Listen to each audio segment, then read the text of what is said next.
Open Your Eyes is brought to you by the Belize Bank. Our country, your bank.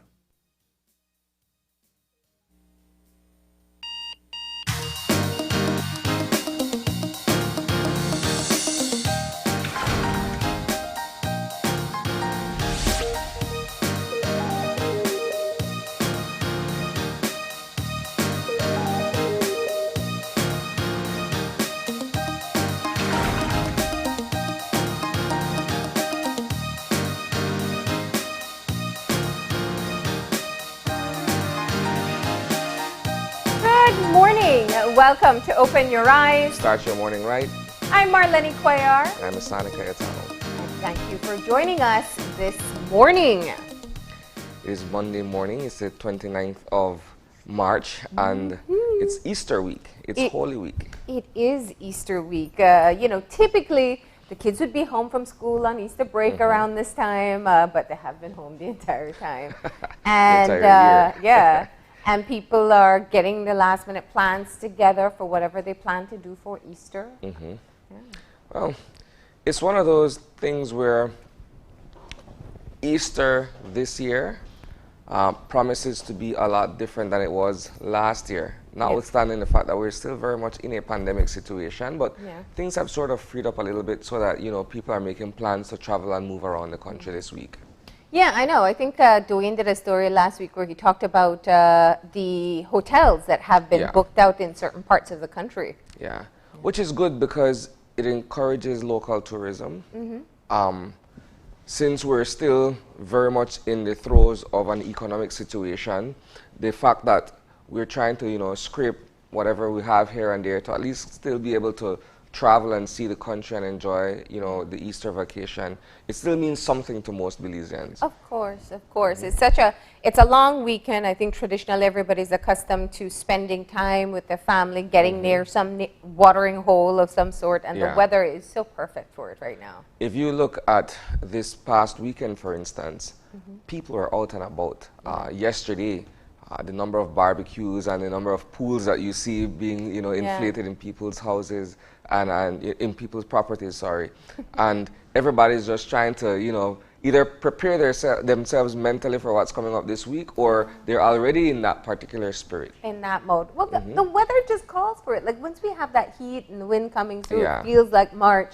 You just want to be outdoors. Yeah. But I do echo, your observation. I think I popped into the supermarket and it was just far more crowded than it usually is. There was a time where people really reduced their movement. Now it seems that people are getting back to a place of comfort. Yeah. And the last numbers we got, the COVID numbers, there were less than 30 active cases in the country. Of course, we always remind you that these are the reported cases, they're asymptomatic cases that don't get caught in this type of data because they never end up getting tested, which is why we must continue with everything that we're asked to do. Yeah. When you look at Easter week as well, it is a religious time of year, first and foremost, right? So that this week we're celebrating the Passion of Christ. For those of us who are in the Christian faith, where Jesus Christ laid down his life for us. And so that's just from a religious point of view, because people will, of course, be attending the various services, Good Friday. We just had Palm Sunday yesterday, indeed. So it's a holy week, as I mentioned earlier, and people are in deep reverence of what takes place this week in terms of the various activities.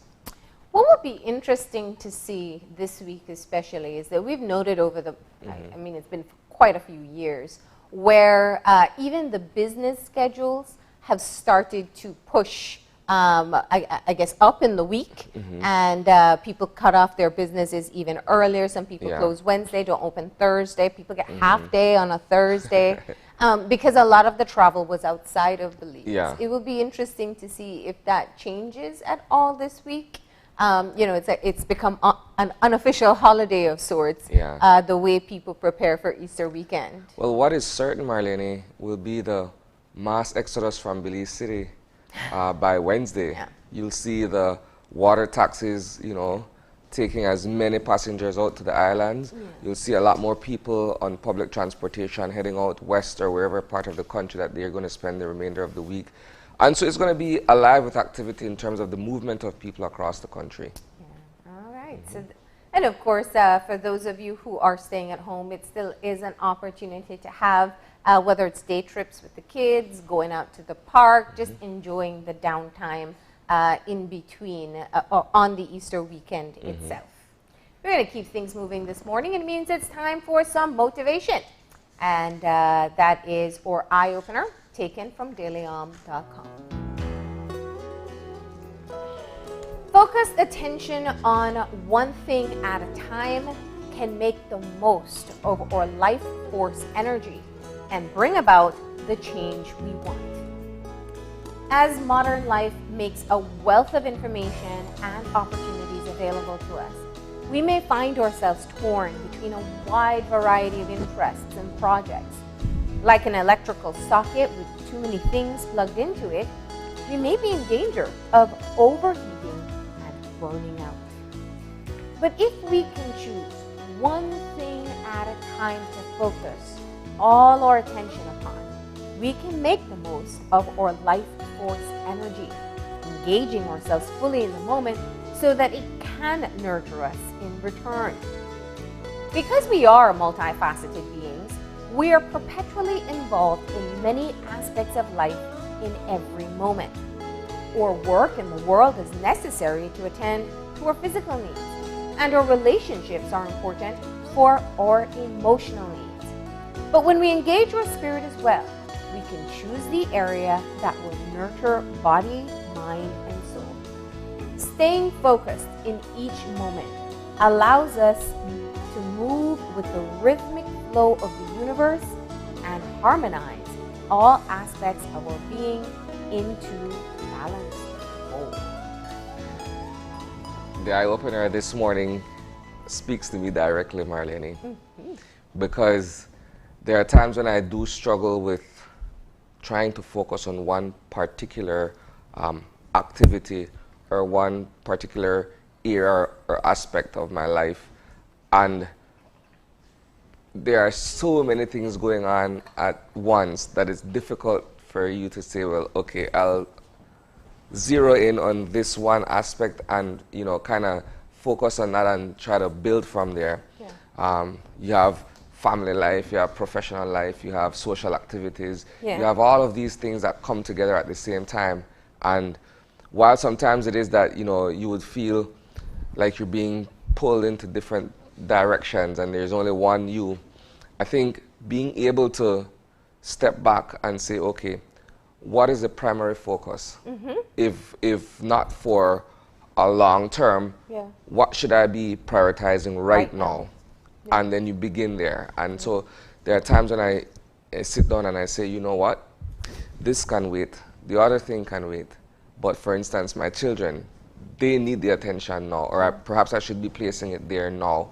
Or whatever it is that comes across, you know, from a day-to-day basis in my life. And so that this particular eye-opener, you know, hits home. Absolutely. You know, I think it's one that we all feel. And there's this, sometimes there's a championing of being a great multitasker. And oftentimes we think that that means you were doing many things at once. And some people do. I find that the best way is being able, or what works for me, is being able to focus on one thing at a time. Multiple things, but being able to dedicate all of my focus in one particular time, and it makes a huge difference in your productivity. The minute you start splitting your attention, then whatever you're splitting it amongst, it's not getting 100%. You know, your kids get 5%, your family gets 10%, work gets another. But if you're able to just dedicate when you are in one moment, if you're having family time, it's family time. If you're working on one particular project, it's that project. If you're focusing on your own self, whether it's a little bit of downtime or exercise, then that's your you time. And it's not that you can't get them all done. You have to be realistic about it as well. but that you're able to make sure you're putting as much of your effort in at any one time. Certainly. So I love the eye-opener. I think it really speaks to that balance that we're always working towards. Definitely, definitely. All right, but let's get moving now into our weather update for today, and we're going to find out what we can expect for this Monday morning. Good morning. Good morning, Marlene. How are you, Francisca? I'm good, thanks. I'm good. All right. Well, this weather makes us all feel a little cheerier, doesn't it? Okay. At least early in the morning before the heat set in. Yes, I know too. Okay, well, we still see some cloudy. Sorry, we have sunny skies today. We'll see more cloudy less than the past few days. And the winds will be dying down as well. So for today, we'll be seeing sunny skies, cloudy spells, and partly cloudy skies tonight. And showers. If we have showers, it will only be isolated. Okay. So since yesterday, we're seeing a little bit more shower activity. And during the next couple of days, leading to Friday, that will be the norm, just light showers. Okay, and what about our winds? Okay, so our wind has backed up to the east, 10 to 20 knots, and producing choppy seas. So we don't have any caution in effect at this time. Okay. And the temperatures seem to have dipped ever so slightly. Okay, so we'll be seeing 88 Fahrenheit along the coast this afternoon, 82 up in the Mara Mountains, and 94 inland, a bit warm. And then overnight temperatures, 78 along the coast, 72 inland, and 66 up in the Mara Mountains. All right, and what about the extended forecast? Okay, so for Tuesday through to Thursday, we'll be seeing isolated showers. And that's countrywide? That's right. That's countrywide. Okay. All right. You're not trying to tell us that we're going to have a rainy Easter weekend, right? I will leave that for the person tomorrow. No, all right. I will only deliver good news. All right. That's why it's called a forecast. You know, things may change in the universe somewhere between now and then. True, that's true. All right. But thank you so much for the update for today, at least. Okay, you're welcome, Marlene. You have a great day. Thanks, you too. Okay. Bye-bye. Well, that shouldn't dampen plans for this weekend, Marlene. Let's cross our fingers. We're not there yet. Today is going to be a lovely day. One day at a time. And we have some isolated showers. You may see some dark clouds, and there may be a shower here or there, but for the most part, it will be warm and windy. All right. It is a Monday morning, which means we got to talk news. We got to find out what were the stories from last week, what we're looking forward to in the week ahead. So let's shift gears to Eye on the News.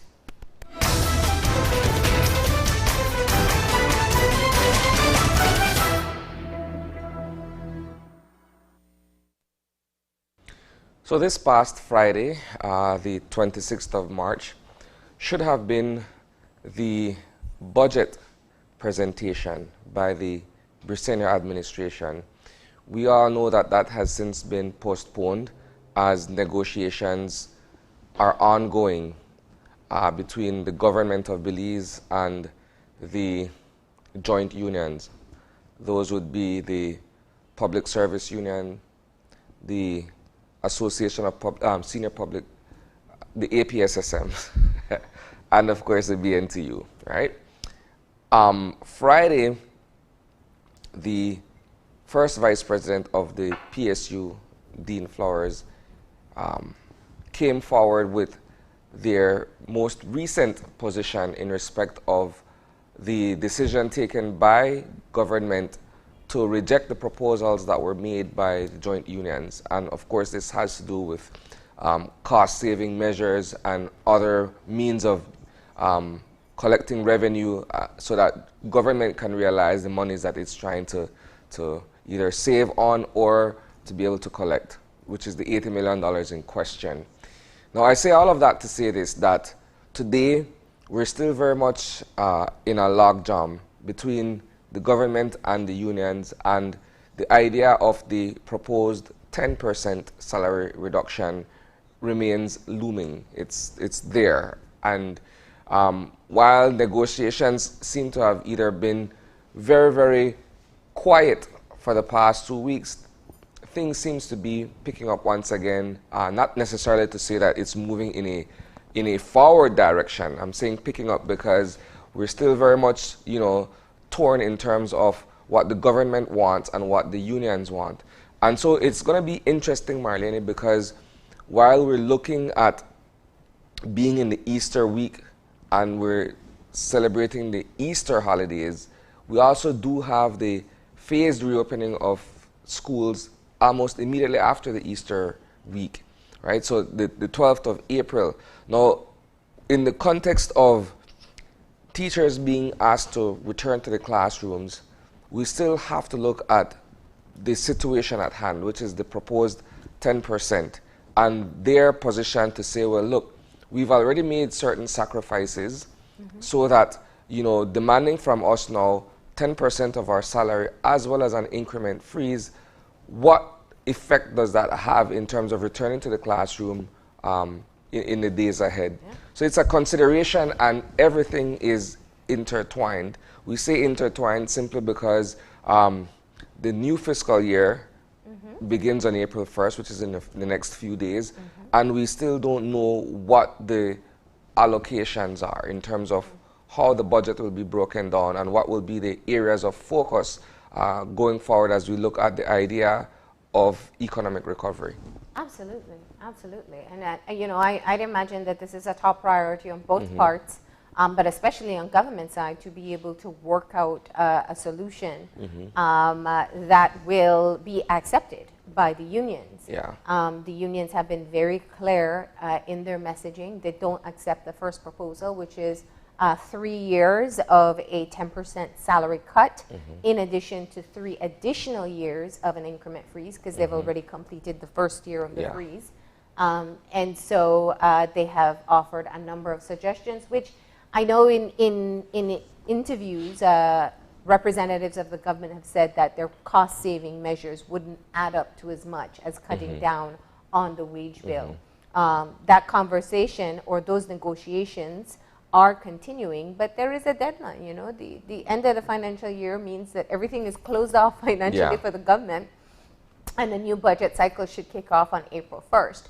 We do have 4 days of leeway because there's a holiday ongoing, but once you get started in April, it should be getting back to business. So the entire budget presentation, the subsequent debate, and the acceptance of the budget has been delayed, and I think everyone's just watching to see what's going to happen and what will be recommended. It is clear economically there has to be some savings. It's what they agree on or what they decide to move forward on. We're very much in the midst of an impasse here where, both sides feel strongly about the position that they're taking. As you rightfully said, there is a need for monies to be saved. How we go about saving it and what measures we put in place that is mutually agreeable by both parties is yet to be seen. And like you're saying, the clock is ticking. The beginning of the financial year is nigh upon us, and something needs to give. Something needs to give. Well, we're going to, it's a story we have been monitoring. It's a story we continue to monitor, and we keep on hearing. The interesting thing about the unions, and at least we know, especially with the BNTU, is that they're heavily reliant on their membership to decide on their positions. APSSM is smaller because that's senior managers. PSU has their structure as well, but the largest union is the BNTU. And they do work very much with getting recommendations from teachers across the country that's then fed up through their hierarchy to the council itself, the executive council. So I know I ask teachers all the time when I see them. I ask people, I ask public servants, what do you want? What do you think? And there's a mixed reaction of, I realize that we're going to have to get some sort of cut, but we just don't want what this is. Maybe we start with 1 year, I heard from one person. Some said, hold off on the increment freeze. Look what happened the last time there was an increment freeze. When that money was returned, it was just sent back to the unions. The teachers never actually got it. And so there are many factors here that have to be hammered out. Another consideration that should be made, and of course, while we're discussing the teachers and what the effect of it will be on their salaries and their livelihoods, the idea of the reopening of schools on the 12th, the phased reopening, you're also hearing from parents that, you know, there's still a cost associated with kids returning to the classroom, notwithstanding the fact that they are in an academic year where expenses have already been paid out in terms of their participation in online school activities and what have you. But to have them physically return back to the classroom comes with another expense that some people are saying, well, look, at this time of year, you know, and perhaps for the remainder of the third term, it's not financially feasible for our pockets. You're already hearing that kind of conversation. So it's something that's worth discussing in another platform, but hey, that is also something that needs to be looked at. Well, we're going to have a conversation today with the Ministry of Education representatives to get more clarity on what they're calling a phased rollout. But that is also, I think, another situation that it comes with its challenges. You hear what parents say, you hear what teachers say, you hear what the ministry is saying. You have an understanding of the overall direction that children will have to go back to school. Are there enough considerations being made for all involved? How feasible is it at this time? Will we see a spike in COVID cases after Easter, and how does that, because the last time there was a school reopening date announced, it was delayed because there was a COVID spike. So it's the flexibility built in to living in a pandemic that we have to keep in touch with. And I'm hoping that there's flexibility on all sides. So that concludes the Eye on the News for us this morning. Kindly bear in mind, viewers, that these stories and more will be aired live at 6 o'clock. You can catch us on News 5 by watching on the television or streaming our content on Facebook at 6 p.m. And on YouTube. And on YouTube, certainly. So that concludes the Eye on the News for this Monday.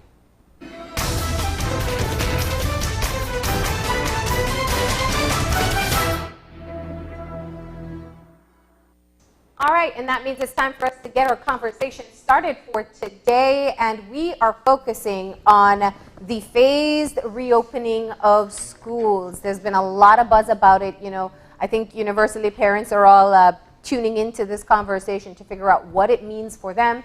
Teachers, the same. So we're going to find out from representatives of the Ministry of Education of what exactly is being proposed and what the expectations are of schools, teachers, and parents. So that's coming up as the main part of our show for today. And so while that is a two-part conversation, our second segment, which will be our final conversation for the morning, will be a look at the new public service announcements for 2021 with the launch of the Live and Let Live campaign. We'll tell you more about that when the time comes for that segment. So that's what we have in store for today. We're going to go ahead and take a break. When we come back, we'll be joined by the CEO and the Minister of Education in just a few. So please stay tuned.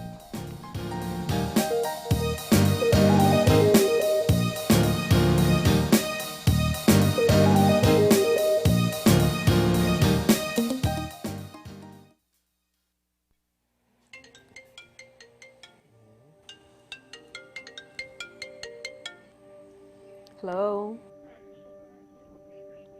Okay, sure, I'll be there.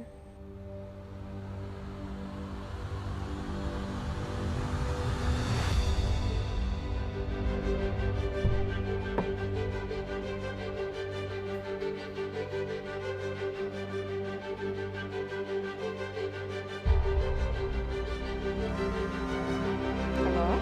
Hi, Mommy. When are you coming home? I really miss you. Hearing the voice of our loved ones can always lift our spirits and make us feel whole again. With Smart's twice as nice promotion, prepaid customers who make 5 minutes worth of national calls on Sundays can enjoy 50% off. Top double on all national calls for the rest of the day. Call your loved ones and enjoy half off all day long. Smart, bringing people together. As one of the largest cable and internet providers in Belize, CBC strives to provide our customers with the highest standards of quality, value, and service in all aspects of cable TV and internet.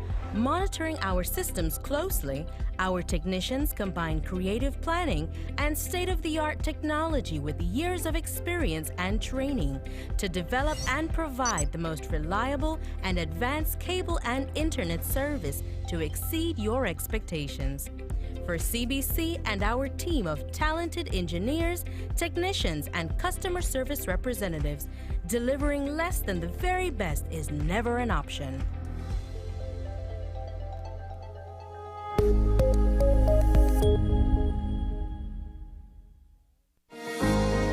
In these challenging times, the one thing that is certain is that the Belize Bank Limited is here for you. There is nothing more important than your health and safety, and we continue to make every effort to make banking safer for you. Our staff is working around the clock to make sure you can do your banking conveniently 24/7 using our mobile banking app and online banking and keeping ATMs up and running. We value your relationship with us and are here to provide the support you need. First responders are also out there 24/7. Thank you, healthcare workers, security forces, firefighters, caregivers. You are all appreciated. Stay safe. We will get through this together. The Belize Bank, our country, your bank.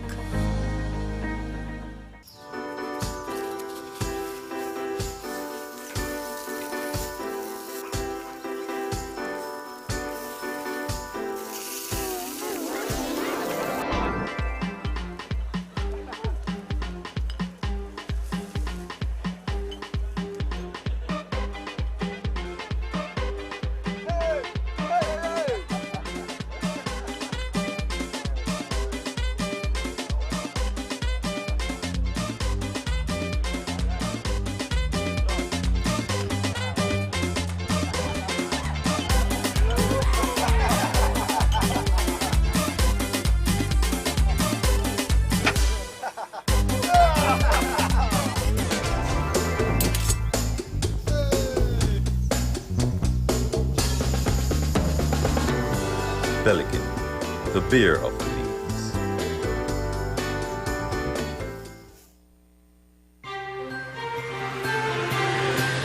Today's COVID update is brought to you by Fulltech Systems, your technology center, where you'll come for the price but stay for the service.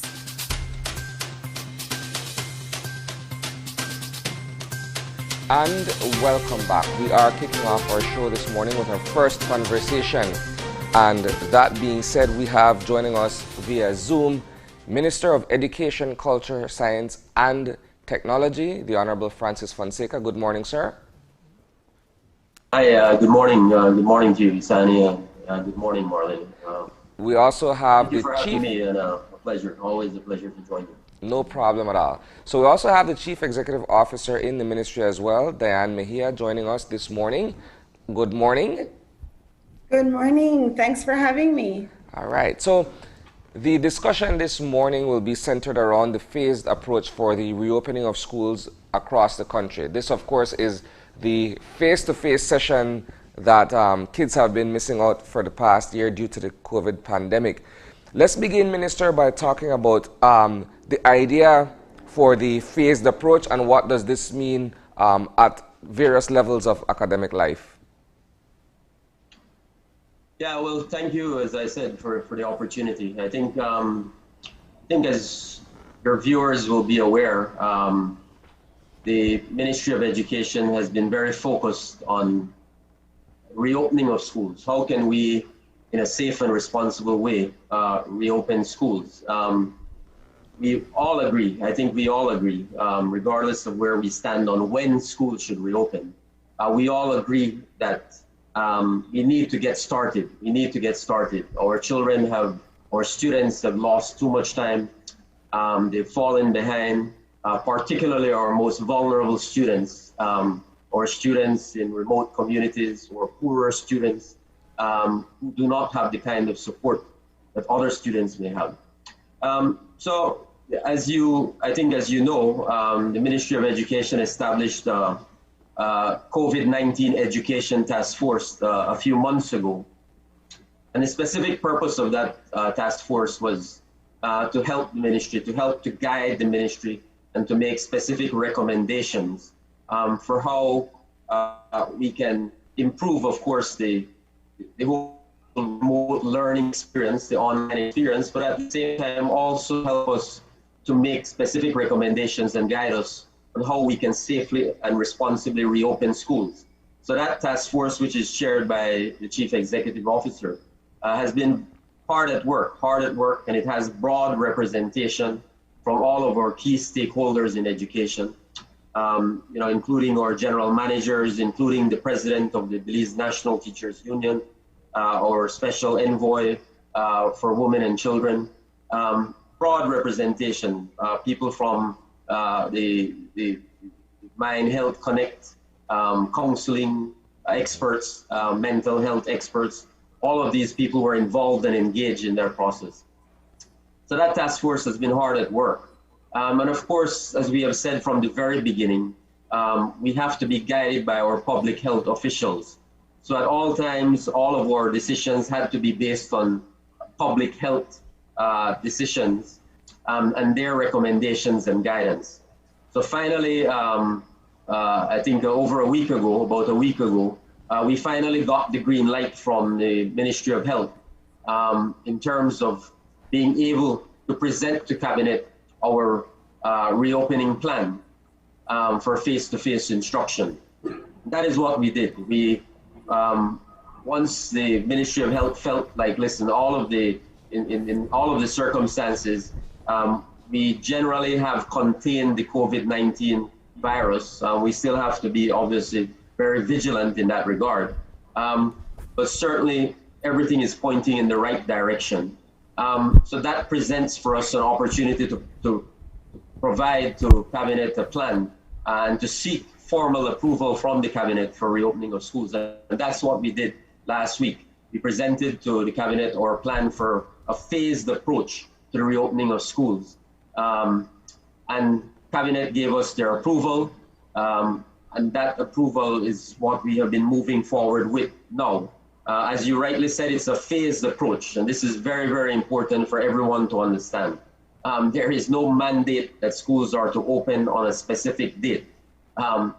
We have presented a very, very clear plan, and I'm sure the CEO will take you through that plan. But a very clear plan where we make it very clear that the reopening of schools now is optional. It's optional. It's a phased approach. We've established 2 dates for reopening, April 12th and May 10th. But our objective is to have all schools open between April and September. So that is the objective. And we want to work with everyone. We want to work with every school. There's a process in place in terms of an application process that schools have to go through, presenting their plans to the Ministry of Education. Ministry vets those plans. Representatives of the ministry visit the schools and discuss those plans with them. And at the end of that process, we have a green light checklist as well. The ministry goes through that checklist with the schools. And at the end of that process, then, and only then, if these schools, specific schools, have met the criteria that the Ministry of Education has established in our checklist, if the plan meets our approval, only then would we then authorize the reopening of those schools. So the bottom line is that, listen, we have to make a start. We can't be in a state of paralysis forever. Many schools have been talking to us. They have developed plans. They want to get started. And so we have a duty and obligation to respond to that as well. As I said, our own internal assessment has shown that our students are falling behind. Our students have lost too much valuable time. And so we need to make a start. We need to make a start. And this is what this entire process is about. It's about making a start, finding out where we are faced with challenges, what weaknesses exist in the reopening, so that we can identify those now, so that we can fix them and move forward. Let me paint a scenario here, and perhaps the CEO can also chime in response. So a school decides that it will be the first among those that are reopening. April 12th comes around, and you are supposed to return to school at St. Joseph, for argument's sake. So there are different logistical considerations that must be made, correct? In terms of the adjustments for classroom sizes, in terms of either hand washing stations, or all of these things in the context of the pandemic. Now the question is, would it be sufficient time being given to the various schools to be able to either retrofit or to be able to move things around to make an appropriate space available for teachers and students? Hi, good morning. Good morning, CEO. Okay, so that's a really valid question, Isani. What you'll realize is that every school since last year has actually been in the process of preparing this. So even though we are just now saying that we have the green light to go ahead with the return to school, what's happened is that since last year, schools have been creating, or they have created their what are called learning continuity plans. These learning continuity plans were crafted last year. They have been revisited, they've been tweaked, they've been revised as needed. So right now, this is not news. This is not an, oh my goodness, what do we do? That's where we were last year. Schools last year, along with the ministry, needed to try to figure out how do we move forward. And so that's where the learning continuity plan idea came from. The plans are comprehensive. Things that you mentioned just now, preparing the classroom spacing, ensuring hand washing facilities, that sort of thing. Schools have been working toward that since last year.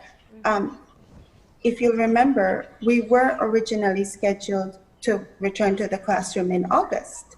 And then that didn't happen because there was a spike with COVID cases.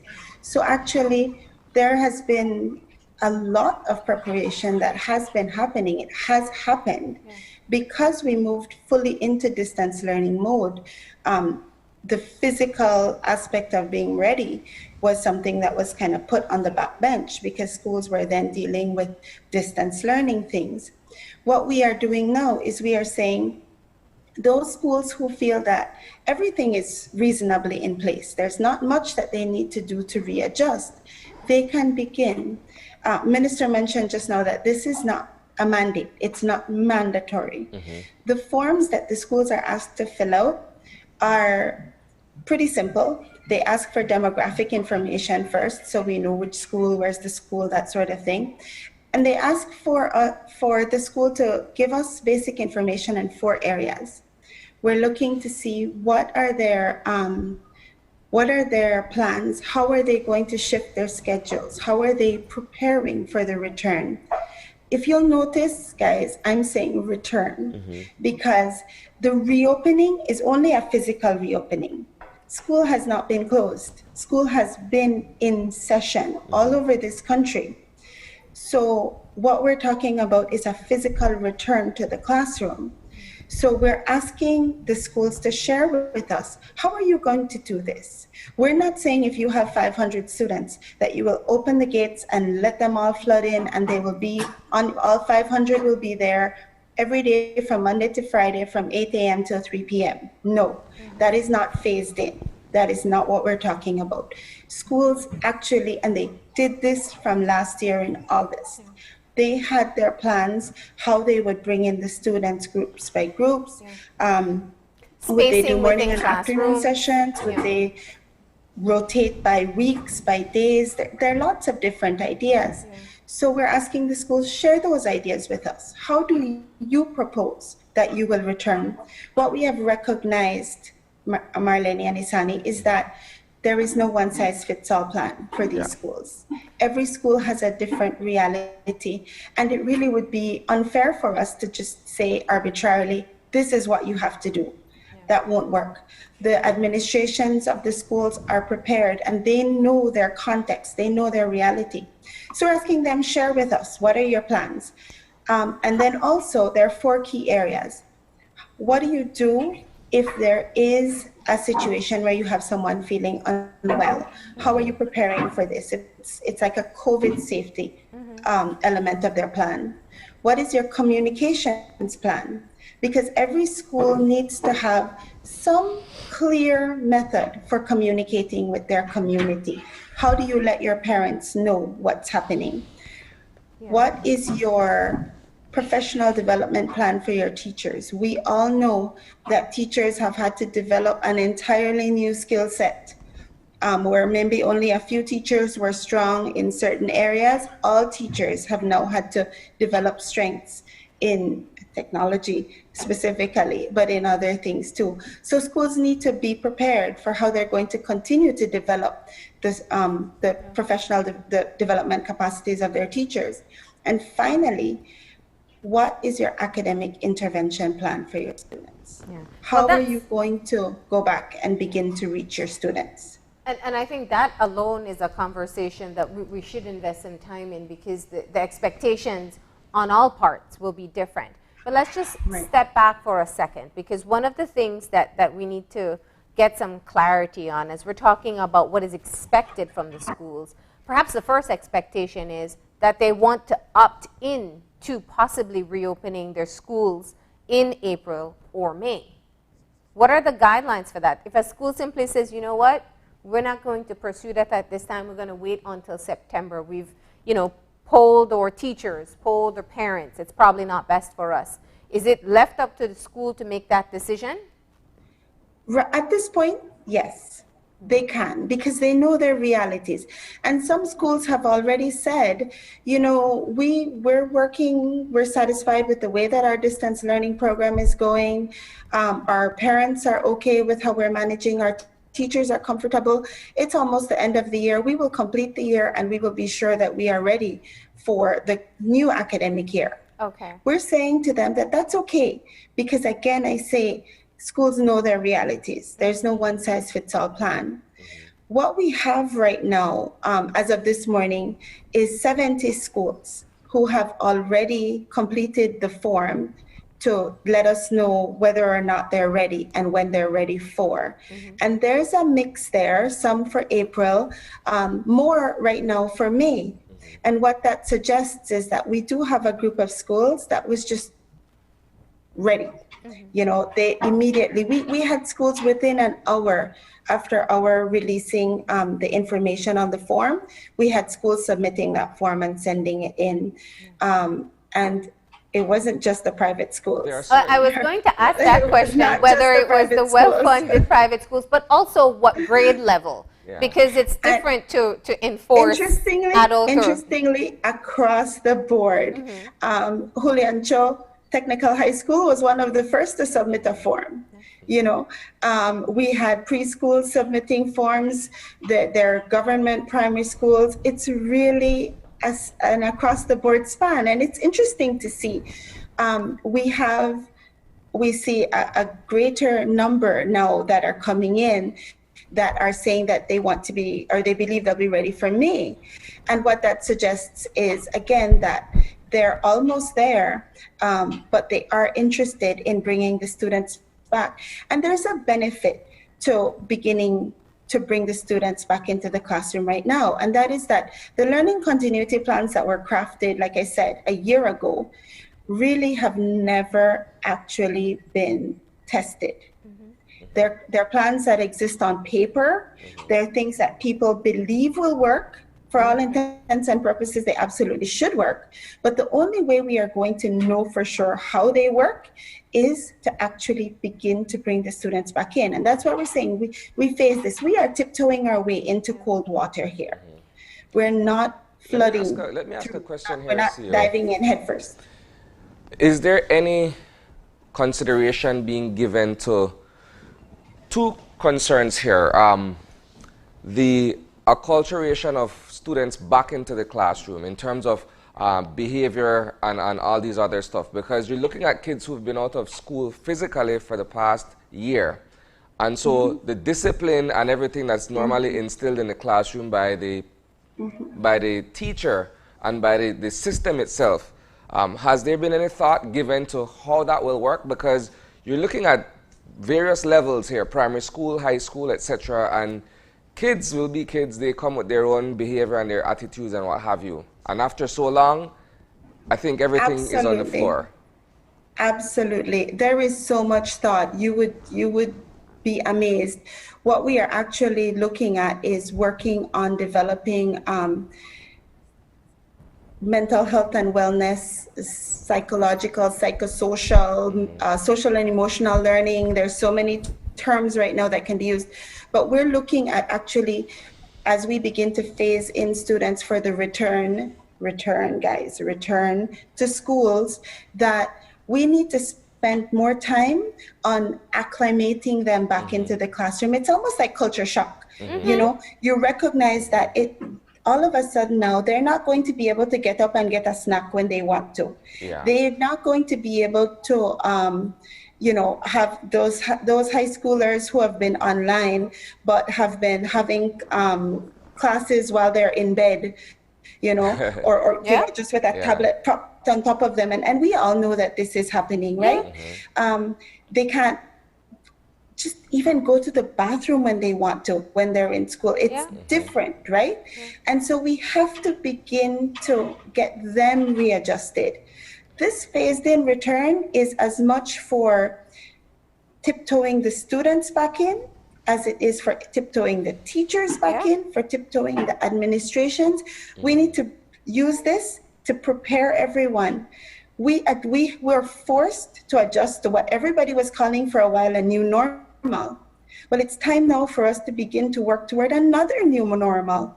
And the new normal that's coming is one that's really probably going to stay with us for the longest, because what we're going to be looking at is some form of hybrid learning for the foreseeable future. Well, so we are talking about this very, very much. And I think that that's going to be an interesting topic to pick up on in a bit. But Minister, let me get you in here on this point. We know the realities of the country. Your government right now is in negotiation with the unions to decide how there will be some kind of cost saving with the wage bill. The unemployment rate, we're talking tens of thousands of Belizeans without jobs. There is a financial, and I know that they've spoken about no need for uniform, no need for special shoes or backpacks, but there's always a financial cost to getting your children back to school, whether it's bus money, snack money, lunch money, it may be books they never acquired, whatever it is. What's the thought process here from your end? Because being such an experienced politician, you are very well aware that all the people who can't meet those needs will come knocking on the doors of their area representatives.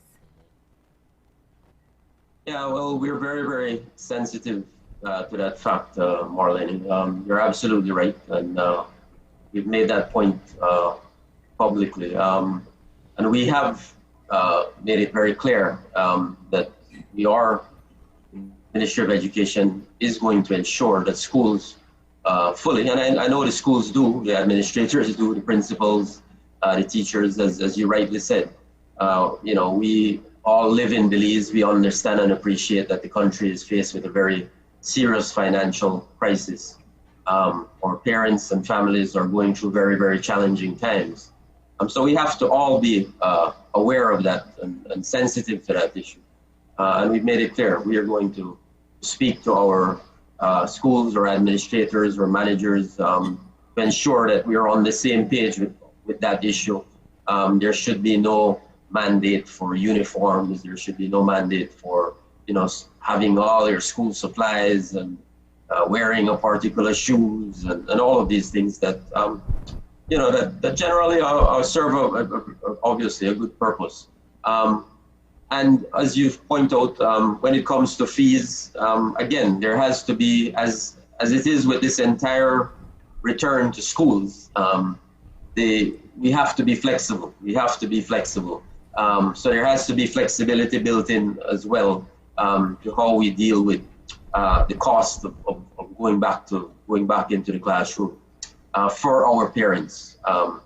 So, you know, again, this is a challenge for all of us, but as the chief executive so rightly said, executive officer so rightly said, we have to get started, Marlene. We have to get started. We can't sit down, you know, and just say, well, you know, everything, we have to wait until everything is perfect. All conditions are perfect for getting back. We have to get started.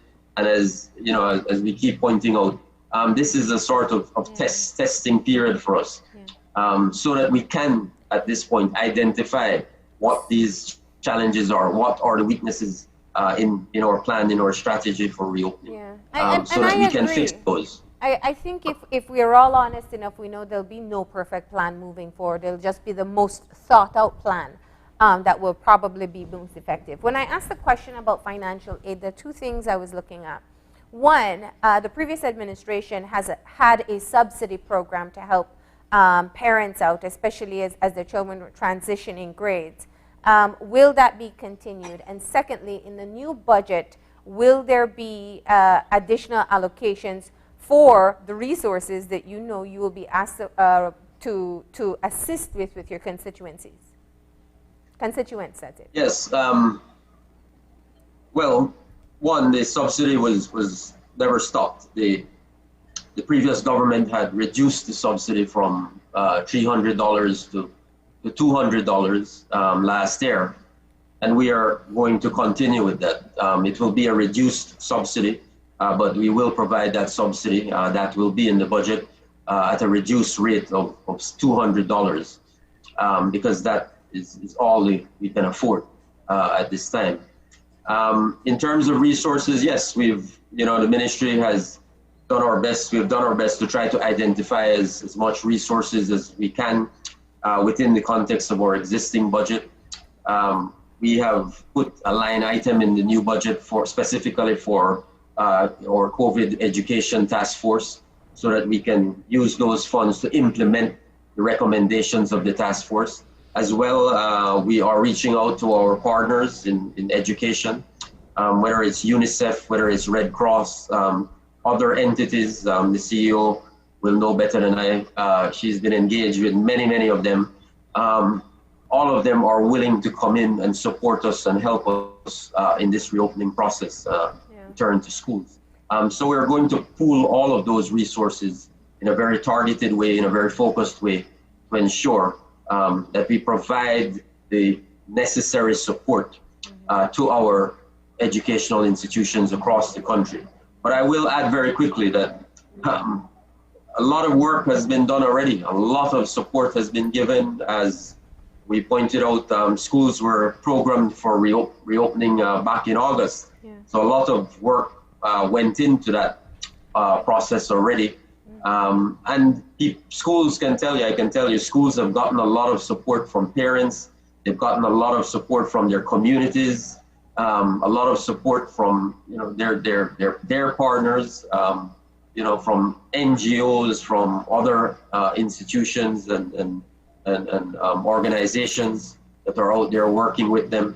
So I think we're in a good place. But this is the testing period. Let's see what we need to do better. Where there are weaknesses, let's identify them, let's fix them. Where there are gaps that we need to fill, let's do so. A flexible approach, optional approach at this time. The objective is to have everybody back in school face to face, as long as it's safe, face to face in September. We have lost too much time. I can't say this enough. We have lost too much time, or most, and particularly, and we at the Ministry of Education are particularly concerned about our poorest students, our most vulnerable students, our students in remote communities, in rural communities, who have not been getting the kind of online education, the kind of remote learning experience that other students may be experiencing and getting. So we have to make a start. We have to get started. And on the issue of rural schools or rural communities, the Ministry of Education used to provide school buses. They were on contract being paid to make these runs. Has that been reinstituted? Yes, that is a part of the planning process. Where schools require a bus run, all of that is in place. All of that is in place. So where, as a part of the plan, they require a bus run for their teachers or a bus run for their students, or both, that will be a part of the approval process. And, you know, well, we got to take a break in a few, but CEO, before we go to that, I wanted to ask about the requirements in the classrooms. As both the minister and you have pointed out, there was a plan laid out by the Ministry of Education. It was very detailed as to what school reopening in September 2020 was going to look like. It was spacing, it was physical distancing in the classroom, or spacing in the classroom. It was shift schedules for children. There had to be hand washing stations and marker lines to regulate flows. How much of that plan has been changed for today's reality? Is it still the same expectation from schools?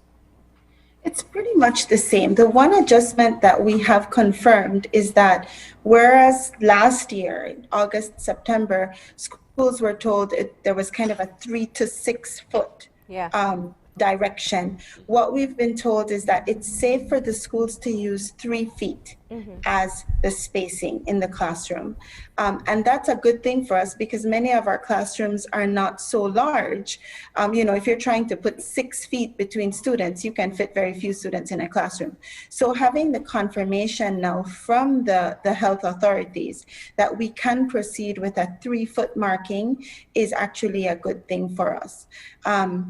Really, we're just building on and utilizing what was already organized and what was already in place. That's the goal. Not to reinvent the wheel, but for us to continue and to be able to actually execute what schools have been preparing for so long. Okay, so that really there are not many changes at all, other than that clarification of the 3 feet. All right, so what we're going to do is take a very quick break, and we'll continue this conversation, getting the best understanding. Parents, of course, if you have questions, we're live streaming on Facebook. Go ahead and post those. Teachers, the same. We'll try to get those into the conversation. We'll take a quick break, and we'll be back in a few.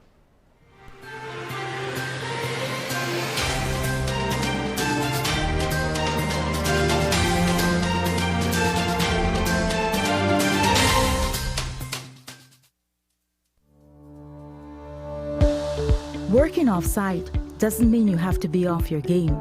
Studies have shown that simply adding a keyboard and mouse to your laptop increases productivity by 26%. Add a monitor and you'll be 35% more productive. At Fulltech Systems, we have what you need to enhance your remote work or e-learning experience. With devices such as headsets, video conferencing monitors, webcams, keyboards, mice, docking stations, all with the brands you trust. Keep connected with collaboration tools like Microsoft 365 Suite and Kaspersky and perform efficiently no matter where you are. Fulltech Systems, your technology center, where you'll come for the price, but stay for the service.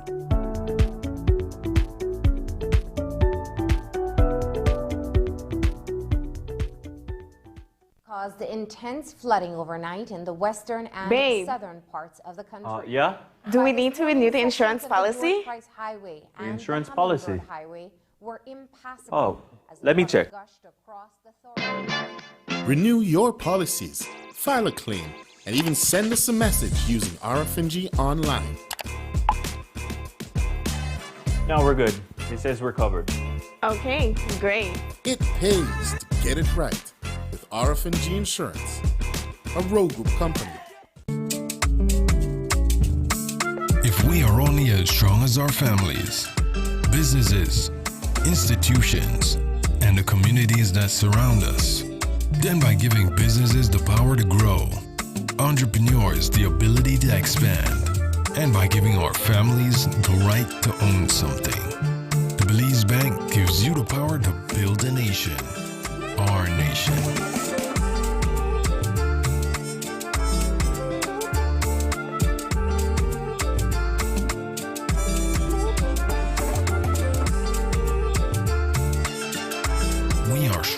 together. The Belize Bank, our country, your bank.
Welcome back. We are continuing our conversation this morning with the Minister of Education and his CEO.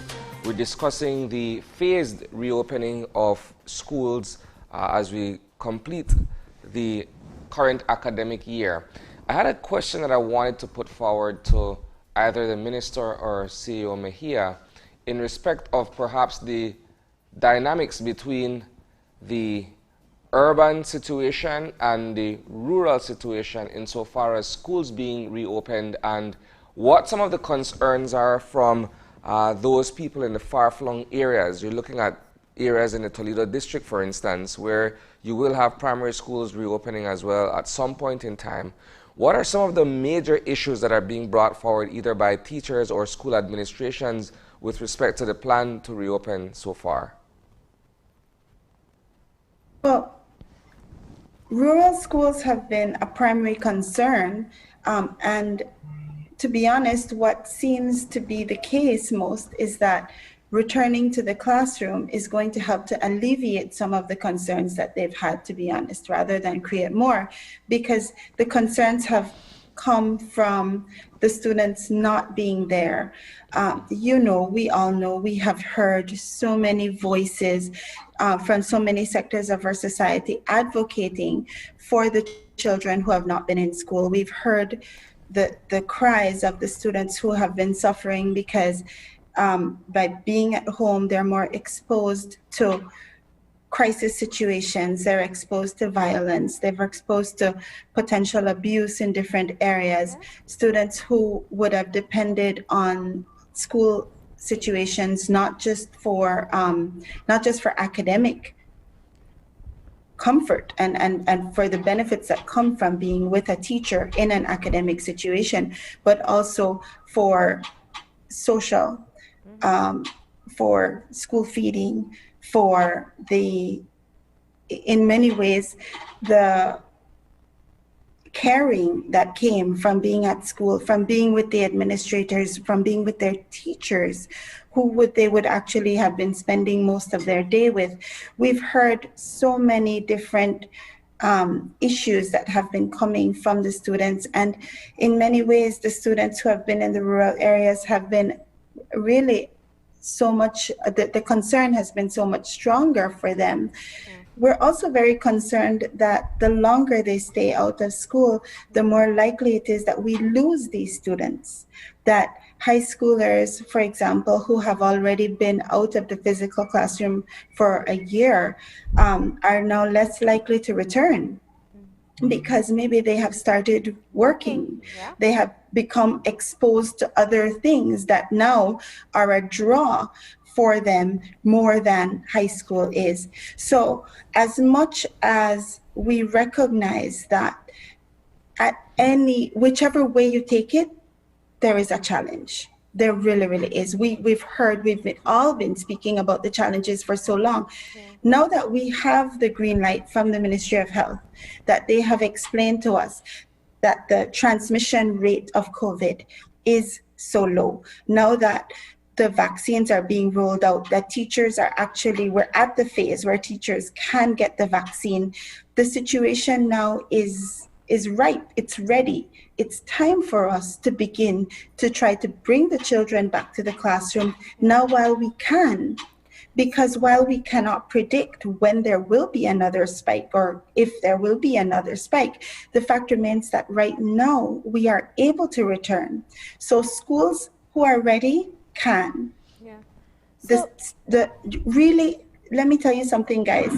Our primary school enrollment is down. Our preschool enrollment is down. Our preschool enrollment is at 4,603, which is down from 7,300 last year. That's almost Our primary school enrollment is 61,194 right now. Last year, it was 65,000. Those are significant decreases. And while the secondary enrollment is about the same, in many ways, we have lost more secondary students. So even though they're technically enrolled, the reality of how actually engaged they are is really questionable.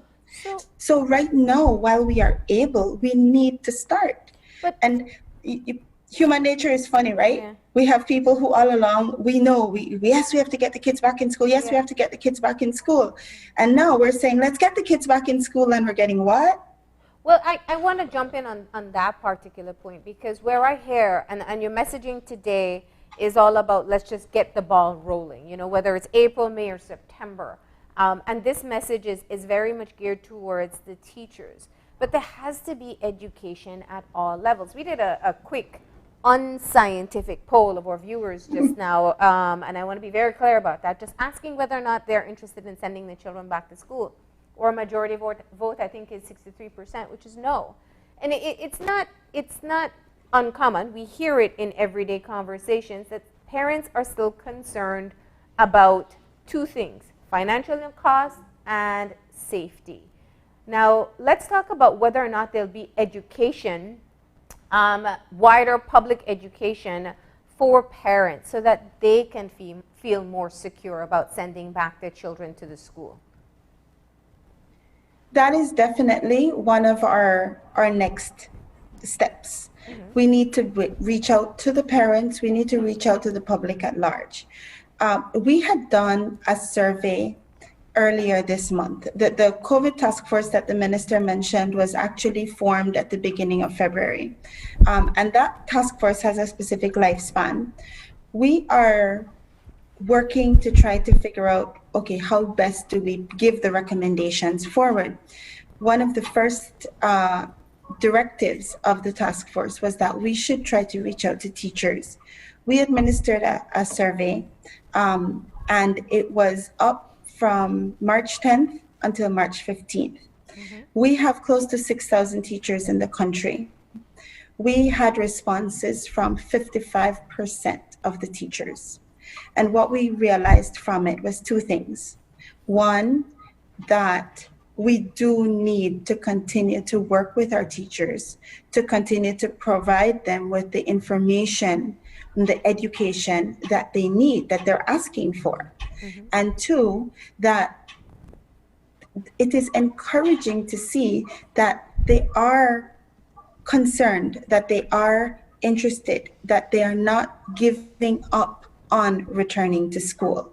You know, our percentages were all from the midpoint to the positive point, right? With everyone saying, or with the majority saying, I'm sorry, yes, we are ready.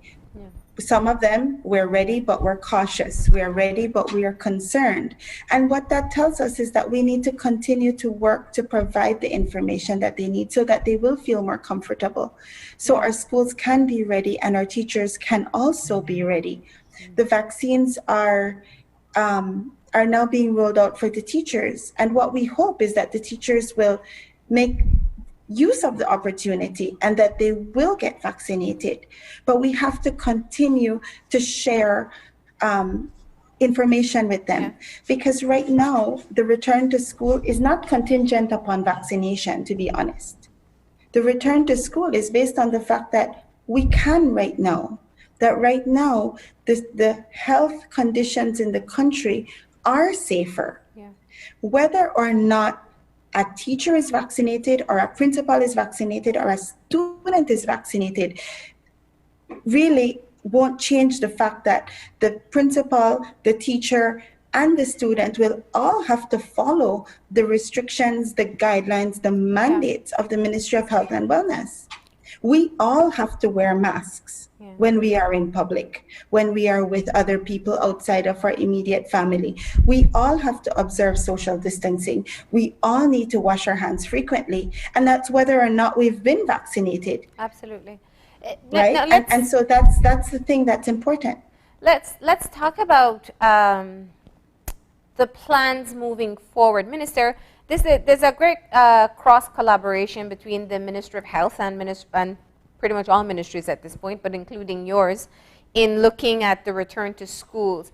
Is there also a built-in trigger mechanism that if we start to see spikes in any district, that district will then respond accordingly by closing classrooms? Have we made those decisions as yet? Yeah, I think it's important as well to point out that the Ministry of Health is represented on the COVID Education Task Force. Yeah. In fact, they were represented in the person of the Director of Health Services, the Acting Director of Health Services at the time, Dr. Melissa Diaz Musa. So they were engaged and fully a part of this process. And as I said, we could do nothing until we got their approval, their green light for us to table our plan at the cabinet. So yes, the answer is yes to your question. We will have, with the support of the Ministry of Health and Wellness, we'll have a plan in place, specific triggers, as to use your term, for when schools would have to close down or that sort of thing, when we would have to take specific actions as it related to schools or districts, based on some sort of surge or the appearance of cases in a particular community across the country. But I want to make a very important point, Marlene. It goes back to your unscientific survey, that we have to be guided by facts. This is critically important in this process. We have to be guided by facts, and we have made it. We've made this appeal before, but I'm making it again.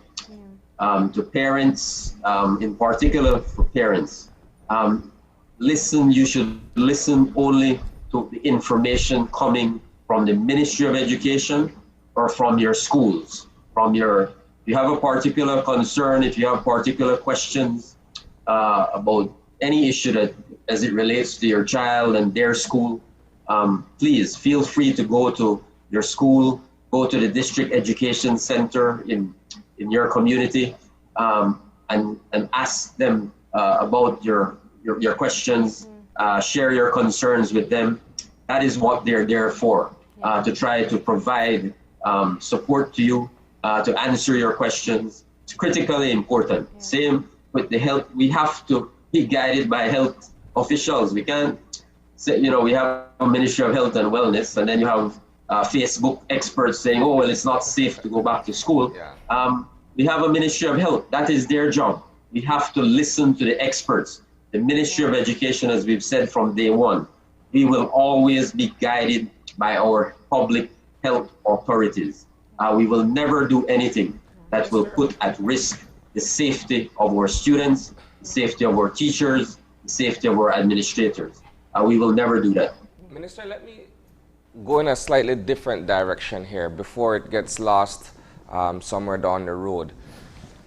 Are there any concerns on your part that there may be any pushback from teachers regarding the proposed wage cut and this plan that you guys have in place for reopening schools and everything that comes along with it? Are you at all concerned that, you know what, you may find yourself once again at loggerheads based on the elephant in the room here? Yeah, of course we have to be concerned about that because we are concerned about everything that can impact our education system. So yes, we are concerned about that. As I keep saying, I'm confident that because of my own discussions with so many teachers and principals, that there is a general consensus that we have lost too much time away from the classroom. So I think generally teachers, principals, administrators want to get back to school. Obviously, they want to ensure, as we do, that it is done in a safe and responsible manner. So I certainly hope that, whatever challenges we have on one level in terms of government and teachers and trying to figure out how we deal with the financial crisis facing the country, that we can separate that and distinguish that from our shared commitment to the education of our students, our children. And I believe, I'm fairly confident that we will be able to do that. We can work on and address these challenges and try to find common ground in terms of how we respond to the economic crisis together, and at the same time move forward with our shared objective of ensuring that our students across the country have access to a quality education. And on another note, looking at the return to the classrooms, does this impact whatsoever the standardized tests that children are usually expected to take at the end of the school year? Whether it's BJAT, PSE, CXE, CAPE.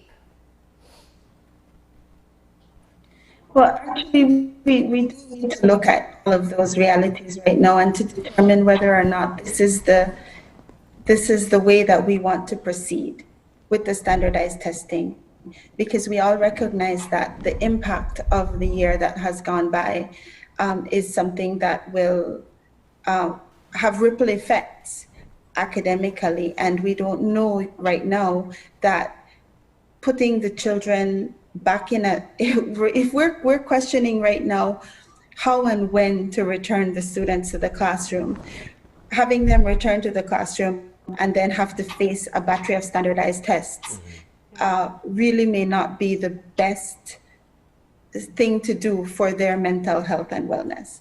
We really have to. We have pledged that we are continuing to work with CXC. Our high school seniors have continued to prepare for CSEC. But what we've seen is that the registration rate for the CXC examinations is about half of what it usually is, which means that students are taking fewer exams and fewer students have even signed up for exams. So we have to make some difficult decisions moving forward regarding standardized testing on a whole. And if I could, I just would like to go back to the previous question regarding how will we manage moving forward with the Ministry of Health and our collaboration there. And I wanted to share with you that at the Ministry of Education, we already have built a GIS hub that is linked to the website. And that GIS hub is something that we're developing so that it can indeed be linked with the Ministry of Health. So we'll be able to use it to track geographically in areas, for example, where if there's a COVID spike, we would be able to monitor that and see, so that if we need to have any more soft closures of schools, we can do it right away within the area that the district, for example, the geographic area where the schools are located, rather than not being sure or letting it go on so that it's something that affects schools across the country and then we have to close everywhere again. So this is one of our plans moving forward, is to be able to link that GIS hub with the information that comes from the Ministry of Health and Wellness, so that we can maintain that connection and that level of monitoring of what is happening with COVID in the different areas, so that we can be sure that while the schools are open, for the students to be there physically, for the teachers and the administrators to be there physically, that it is within a safe COVID context for them. So I did just want to share that before we moved on completely to other things. I hope that's okay. And we did offer to our viewers to respond to some, to get you to respond to some of the questions, and we have a couple that are needed to be followed up. One person, Elena Clavel, is asking, let's say face-to-face attendance is 50% of schools' population. What happens to the others that decide not to send the children? Okay, the schools right now, in returning to face-to-face, are able to determine, and this is why, remember I mentioned that there are 4 particular areas that the schools would need to be clear on when they apply. They have to have a communication plan for their communities. And what will probably happen in most cases is that what's happening with the return is that there is still some hybrid form. So, because we knew going into this that all parents would not be prepared to send their children back. So the school will then have to know which parents are not ready to send their children back to school, and then they have to work on that plan. How does that happen? If school is happening for 3 hours a day, for example, for your child, how do you if you as a parent are prepared to continue with distance learning, if you're at a school, for example, where learning packages are being printed, then you can choose to continue with that, but that is something that will be worked out school by school, depending on the school's plan. Because again, all the plans are different, because the realities for the schools are all different. Some schools have been doing a hybrid already with WhatsApp groups for teachers that teachers have for their parents, and the learning packages, and so there may be ways already in existence for those parents who are not yet comfortable to have their students return to the classroom. So the idea is imperative that nobody will be penalized. Yeah. Students shouldn't suffer in any way, that they've been going through enough already. What we're doing is we're trying to make sure that those who are able to, those who are ready to, can return to the classroom, because we need to begin to get them back in to that structure and the stability that school provides for them. But if they can't, it has to be worked out also. Yeah, I'm sorry to jump in there. I just wanted to get in this other question, because it's one we haven't covered. Are students going to be required to wear masks all day long? Yes. Okay, that's important. And the other question is about the task force and the representation of high schools on the task force. Can you clarify that for us? We have 2 high school principals who are on the task force. And one thing that's important for, I think, everyone to recognize is that the task force has also been receiving, and the ministry on a whole has been receiving recommendations and suggestions and input from everyone. So it was very, very difficult to expect that we would have been able to put together every single person who would have wanted to be there. And so what we did was we were able to bring together one small group but we turned away no recommendation. All individuals, every person who said, I have a concern, this is what I'm wondering about, this is what I'm thinking about, this is my idea, every single one was heard. It was received, it was discussed at some level or the other, sometimes multiple times. So one of the things that I've learned in the past few months is that we have so many organizations and associations and groups in this country, and we really have been trying to hear them all. If they were not physically represented on the task force and they still wanted to make a suggestion or have input, they were able to.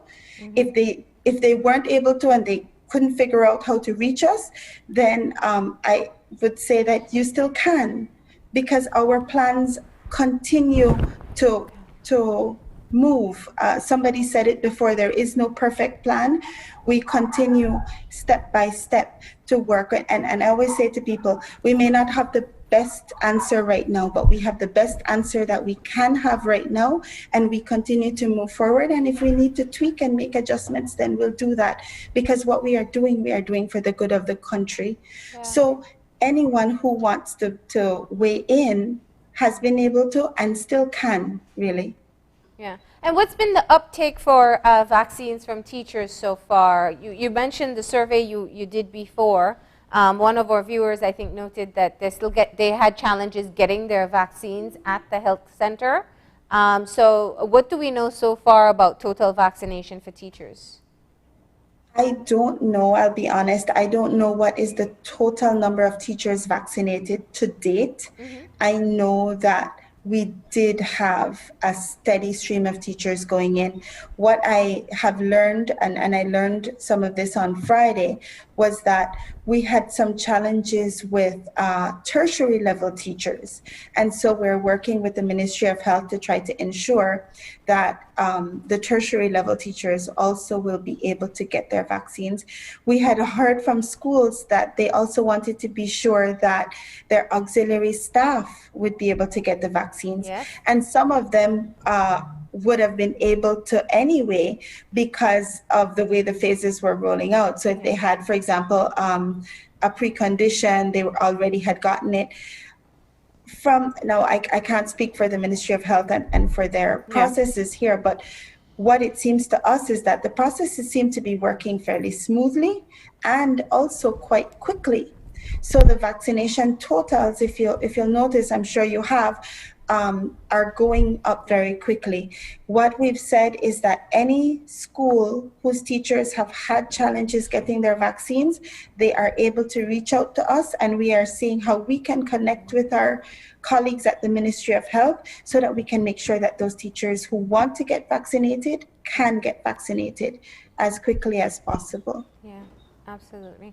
And just, in looking at the vaccination itself, the Ministry of Health, I believe, has two different plans when it comes to the second dose. Some groups will be administered the second dose in the shorter time span, so they're looking at being able to get vaccinated after 2 months, while others have been put to the 3-month mark. Where do teachers fall for the second dose? There's a specific timeline, right? Yeah. So if you take dose 1 at this day, then there's so many days after when you have to take the second dose. Yeah. I mentioned before that the return to school isn't conditional on being vaccinated. Okay. Being vaccinated is a benefit that comes along with it. The Ministry of Health confirmed for us that across the nation, our COVID numbers were down. Our vaccination numbers are starting to rise, and so we are safe to begin to return the children to the classroom. Whether or not the teachers are vaccinated, they will all still follow the protocols. They will all still wear masks. They'll still observe social distancing. They'll all still wash their hands as necessary. right? And the same applies to the principals, the same applies to the students. We continue to work together. So it is to the benefit of the teachers to get their vaccines as quickly as they can. Once they get the first dose, they're that much closer to getting the second dose. And the closer we then become as a nation to having our population completely vaccinated. And that's really where we hope to go as soon as possible. Minister, before we close off, can you just tell us, the ongoing conversation with the unions? It's a joint negotiating team, of course, so it's multiple unions in one. But this process moving forward will definitely be, will require much collaboration between teachers and the ministry and parents. What are your thoughts on the current status of the relationship that you have with teachers and your hopes moving forward? Yeah, as you rightly point out, our discussions or consultations with the joint unions continues. Actually, we have a meeting today, this afternoon. As I said earlier, Marlene, I feel fairly confident that we will be able to move forward with our plans. And I think, certainly based on our initial discussions with the Belize National Teachers Union. As I said, the president of the union sits on the COVID education task force. My sense is that, listen, we all are in this together in terms of reopening of schools in a safe and responsible way. The teachers union, obviously they have a specific mandate given to them by their membership. But generally, their concern has always been about ensuring that it is done safely, that it is done responsibly, that the legitimate concerns and fears that teachers have are addressed and respected. And that is what we are all about. That is what we're doing. So, as I said earlier, I think you can make a distinction between the ongoing consultations between the government and the joint unions as it relates to the economic challenges we're facing, and how do we work together, the Ministry of Education and the Belize National Teachers Union, how do we work together to ensure that we get our students back to school, how do we work together to ensure that these most vulnerable students are no longer, are at risk of falling any further behind. Yeah. And I think we can do that. I think we're all professional enough. I think we're all committed enough to get that done. So I have every confidence that we will be able to do that. All right. So thank you, Minister, and thank you, CEO, for having joined us for this conversation this morning. We look forward to any updates as this matter continues to unfold in respect of the reopening and, of course, the proposed the proposed cut to the existing wage bill. Thanks once again, guys, and we wish you all the best. Thank you too. Thanks for having us. Have a good day. All right, so we're going to take a commercial break, and when we return, it's to discuss the rollout of a new campaign. It's called Live and Let Live. Stay tuned. This COVID update was brought to you by Foltech Systems, your technology center, where you'll come for the price, but stay for the service.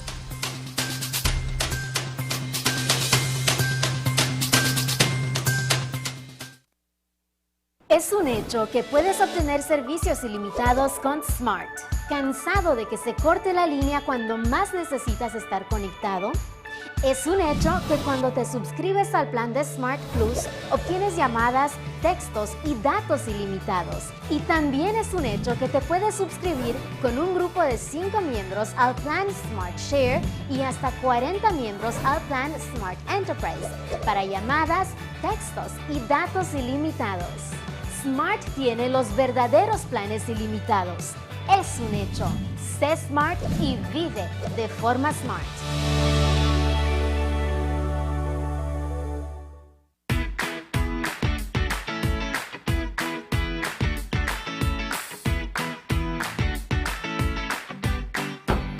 Why, Tony? Boy, Keith, what you going, man? But actually come see you because I need to buy a stack of them plastic plates and cups for my grocery shop because I run low.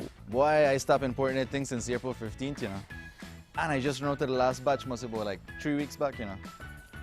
Man, do I usually have anything? What is going on? Check this, right? Under the new law, we ban all single-use plastics, so that the cups, plates, forks, spoons, and knives, all of that. Since April 15th, can't import none of them. Starting January 15, 2021, you can't manufacture them. April 15, 2021, you can't sell them. And after July 14, 2021, if you get catch with any other thing, you will get fined. Me never know this. I guess I have to make some changes then. I have to make the customers know that anything not available. Anyways, bro. Thanks, man. No problem, man. Take care.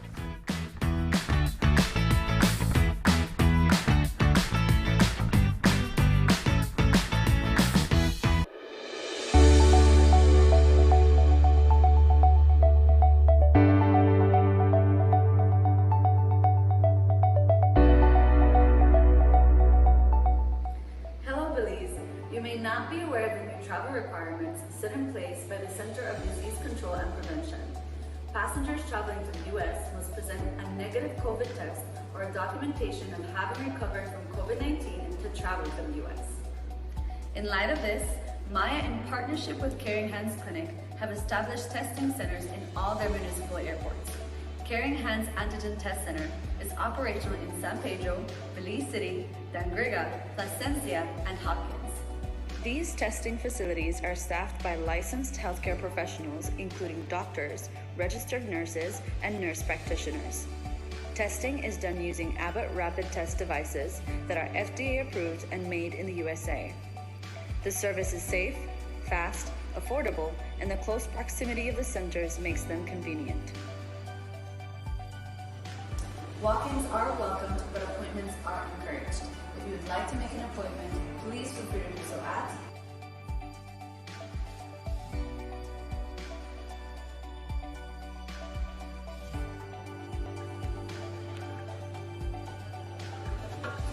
Make your appointment, get tested, and in 15 minutes, you can get back to your vacation.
Reduce your risk of viral illness like the flu or the coronavirus. Wash your hands frequently with soap and water or with an alcohol-based hand sanitizer. Cover your nose and mouth when coughing or sneezing with a tissue. Throw away, then wash hands immediately. Avoid close contact with anyone who has the cold or flu-like symptoms. If you become ill, please visit your doctor or nearest health center and share your travel history.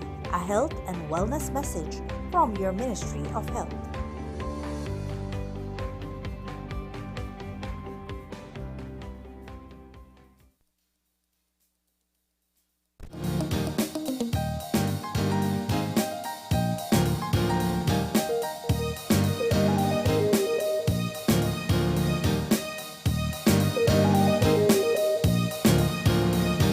And welcome back to our second and final conversation for the morning.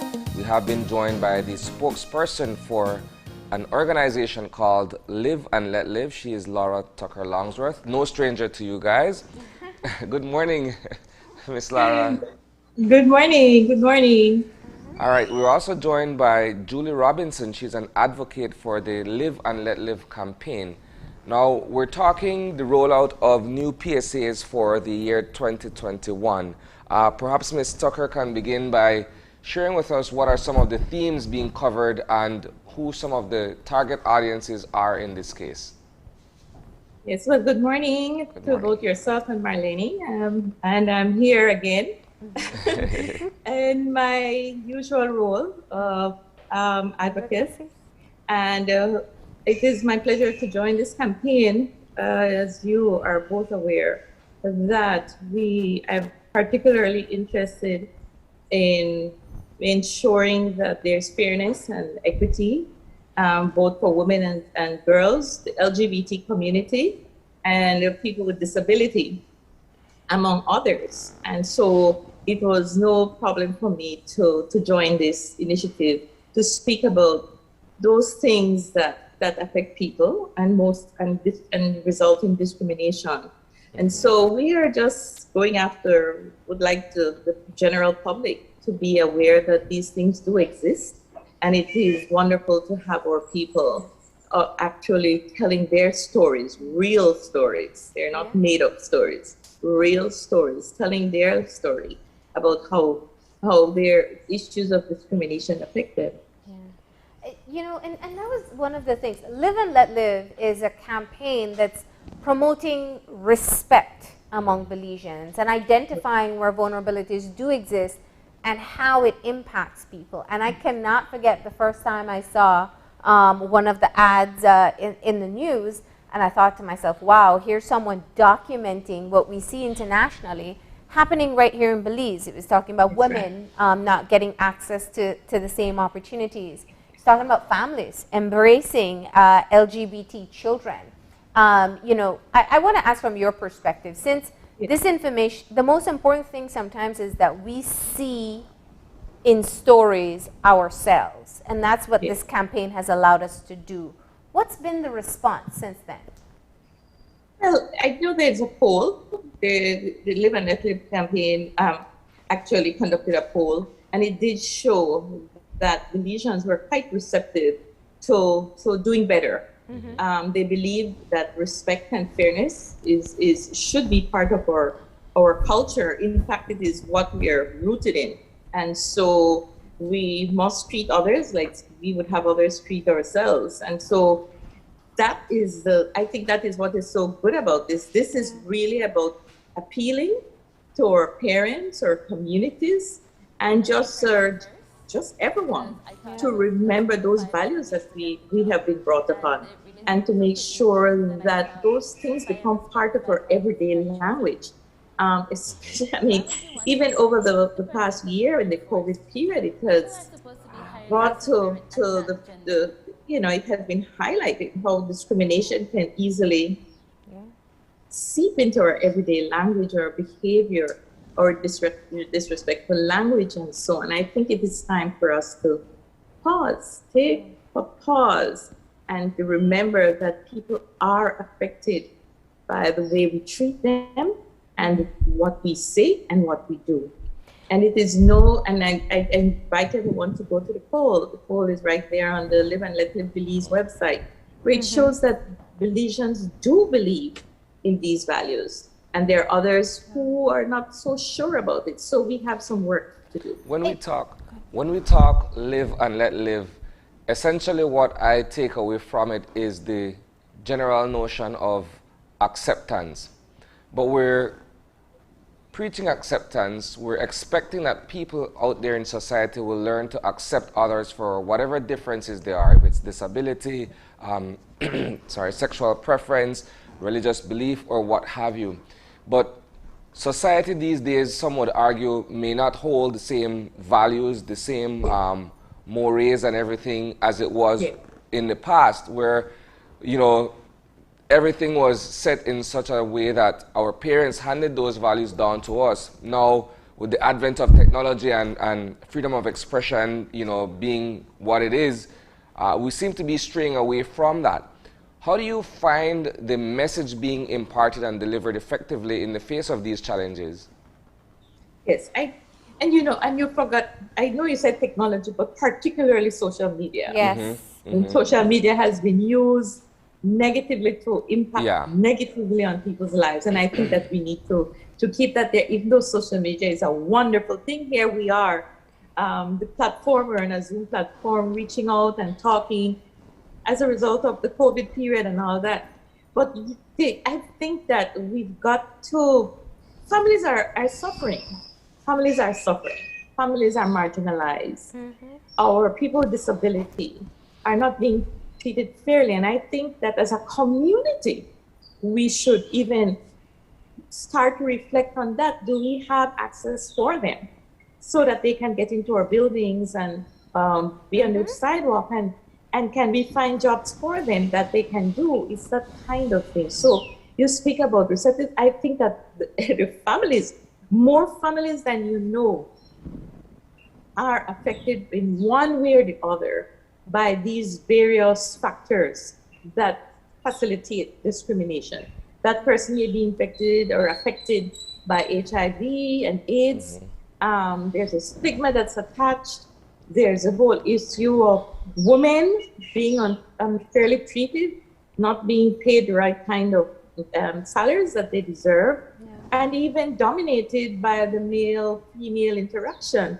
And I really think that the more we speak about these things, the more our communities will have something a little bit different to reflect on. And so I think that that is what is nice about the Live and Let Live campaign. And I am excited to see all the new videos and all those persons who speak about their own experiences. And I think what is very important to mention here is that these are real life Belizean and Belizean stories and experiences. It's not actors that are enrolled. And that's a great way to get Julie into the conversation, because Julie, you're going to be a part of the 2021 campaign talking about discrimination when working in a male-dominated field. Tell us a bit about yourself. Thank you, Lenny, and good morning. Hi, good morning, Miss Laura. It's really interesting. I mean, I have, my career has spanned about 25 years, and when I first started, it was in marine research, marine biology. I was out in the field in very remote settings and surrounded by men. It was all men. I was literally the only woman sort of working in this field at the time. Or there were very few out there. And it's amazing the difficulties that I faced early on in my career, the battles that I faced, the things that happened. But I'm also here to also tell a positive story about where we can be and where I am now. But if I could just I just have to share this because it was really the most egregious example of discrimination that I faced as a woman. Was being out in a very remote setting. I had all male staff that were reporting to me, and my assistant, I was telling him that we needed to do X, Y, and Z. And he actually turned around and he looked at me and he said, the only woman that can tell me what to do is my mom, and you're not my mom. And I'm like, okay, well, you know what? And I was much younger then, but I grew up in a very strong family with strong values. And I looked at him and I said, well, you don't have to work for us, you can leave. But it was, the interesting thing is that happened almost over 20 years ago. And I still remember it. It was like a real punch, it was a blow. It's like, no, you're a woman, you can't tell me what to do because you are a woman. And I had to kind of stand up tall and make myself feel strong and say, no, actually, I can't tell you what to do and I will. But it's been, I've seen a whole, I've seen a sort of transition. And yes, we're definitely talking a lot about raising the awareness and letting there be acceptance for all groups, for women, for LGBTQ, for the people with disabilities. But the other thing that I do want to say is that there are some really great solutions out there. I happen to work for a company now that is all about empowering women. Our CEO is a woman. I work in a region, the Latin America region, where in 9 different countries, only 3 are, there are 6 leaders, 6 directors. So it's being led by women. And, I think we have very, very strong values for diversity and inclusion and equity. And so I think it's important, not just about telling the stories, but I think it's also important to show examples of how we can do things differently and how we can make sure that the workplace is a safe place and it is a place where everybody's empowered to be the best that they can be. Julie, sharing the story now, and I love that you can say, this is 20 years ago and you have seen the difference. But what difference would it have made for you back then? Had you heard from other women that this would be a part of the reality? I think had I heard back then, I would have been even more adamant about pushing the issues. I would have been more adamant about sharing stories, about letting people know that this exists and it is rampant throughout our society. And I would be pushing for change. At that time, I was much younger. I did not know. I was just kind of, looking out for myself and just trying to get through the day-to-day activities. But I'm older now, I'm wiser, and I do want to be a spokesperson. I do want to see even more change. And so that's kind of why I'm here now. And what's your hope in sharing your story now? My hope is that people will see this, people will look at the examples that are out there. I mean, you can actually go to our webpage. So I work for the Nature Conservancy. Yes. There's a nature.org. If you go there and you type in diversity, equity, inclusion, you will see everything that pops up and all the different things that my organization is doing. And you can learn from that. I mean, we've set aside, for example, a very simple thing. We have groups across the organization. There's one that's called Women in Nature. So this is a group that's set aside for women. Men can be a part of it. Anybody can be a part of it. But the main focus is to really celebrate women that are working in conservation. It's a platform for talking about the challenges that we face, our concerns, and that goes right up to our CEO. So I think these are really great examples. So my message, if anything, is that there are really great tools out there. We can learn from one another and we can make this a much better place for everybody to just feel safe and be really comfortable in the workplace. Now, Ms. Laura, let's yes. talk for a second about some of the touchier issues in our society. The LGBT stories that were shared in last year's campaign, I found them particularly touching, where a mother who identified as Christian spoke of embracing her son's sexuality. And I just wondered, the minute I see it, I'm like, how did they get her to share that story?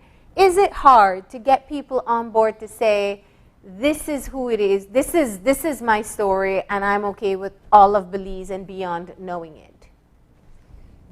Marlene, that is so amazing. It takes courage, yes, absolute courage, and it takes that decision for a mom to want to open the way and the pathway, for their children to just live and survive and be respected and be able to participate.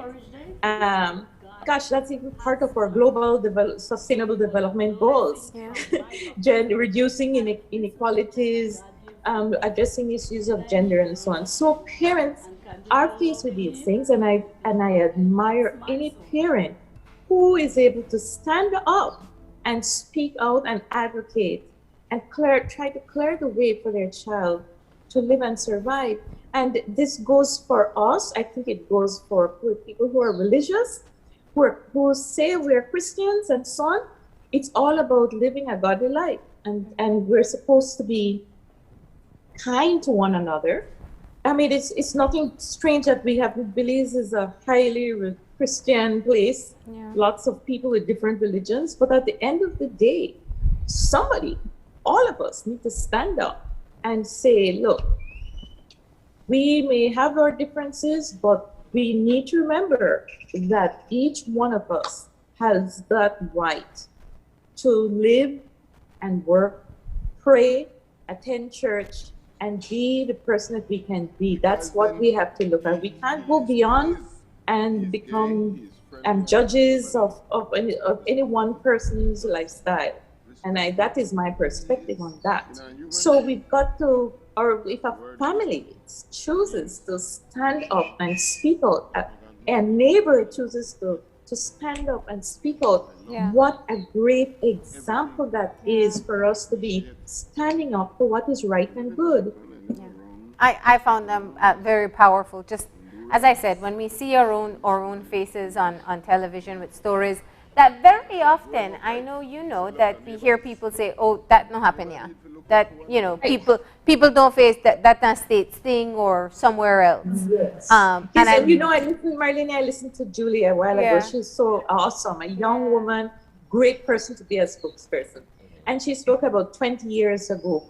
But do you know that women are making the same complaints today? Yes. And I am an older woman, and I have also experienced that over the past years or so.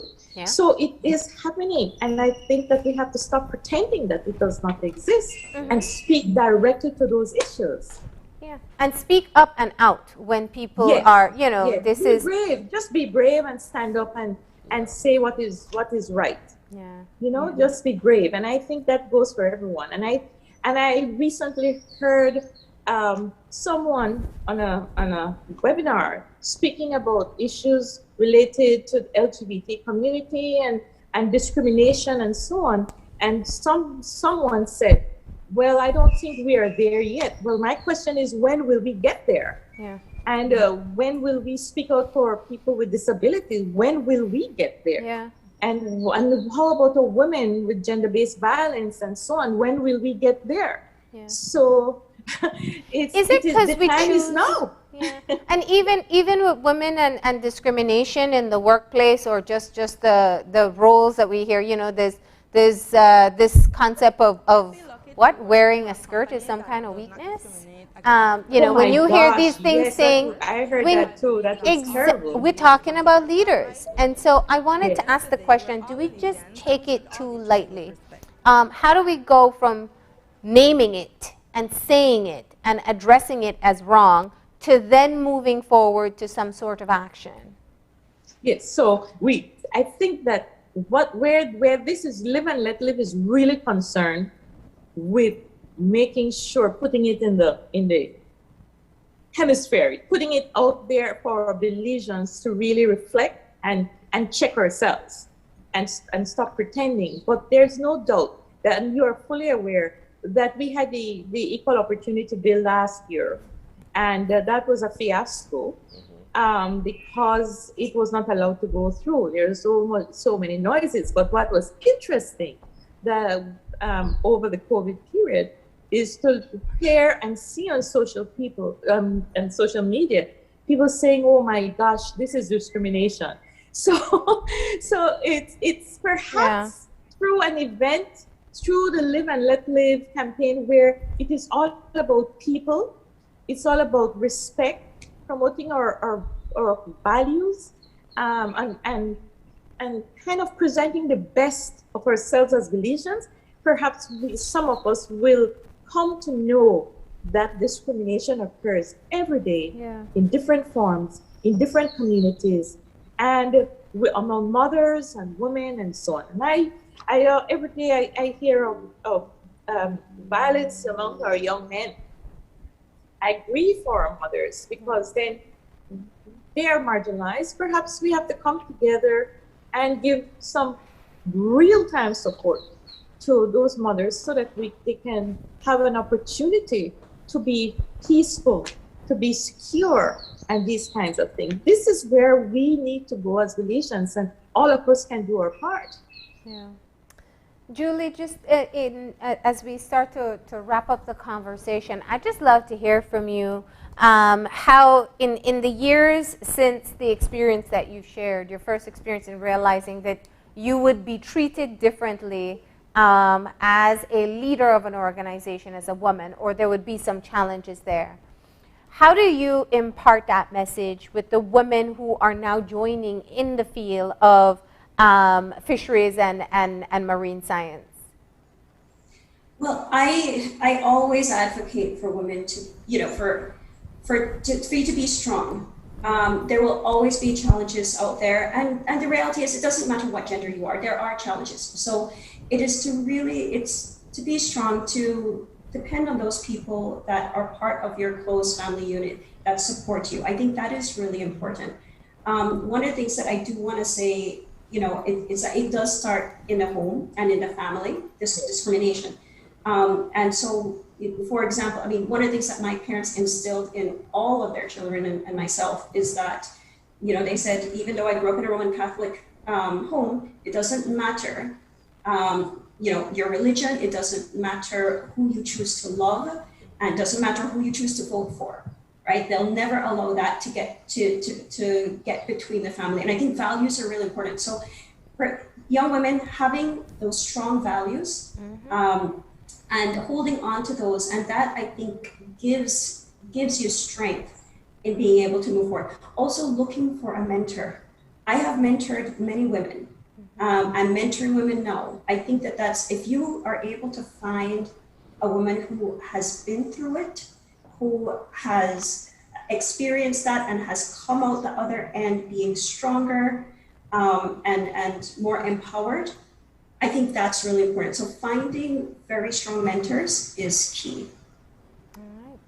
And Ms. Laura, I know you are going to introduce the 2021 campaign. Yes. So this 2021 campaign has, first of all, we have somebody speaking about people living with disabilities, and that will be Mr. Tios, a Belizean man living with diabetes, who is a double amputee and a wheelchair user.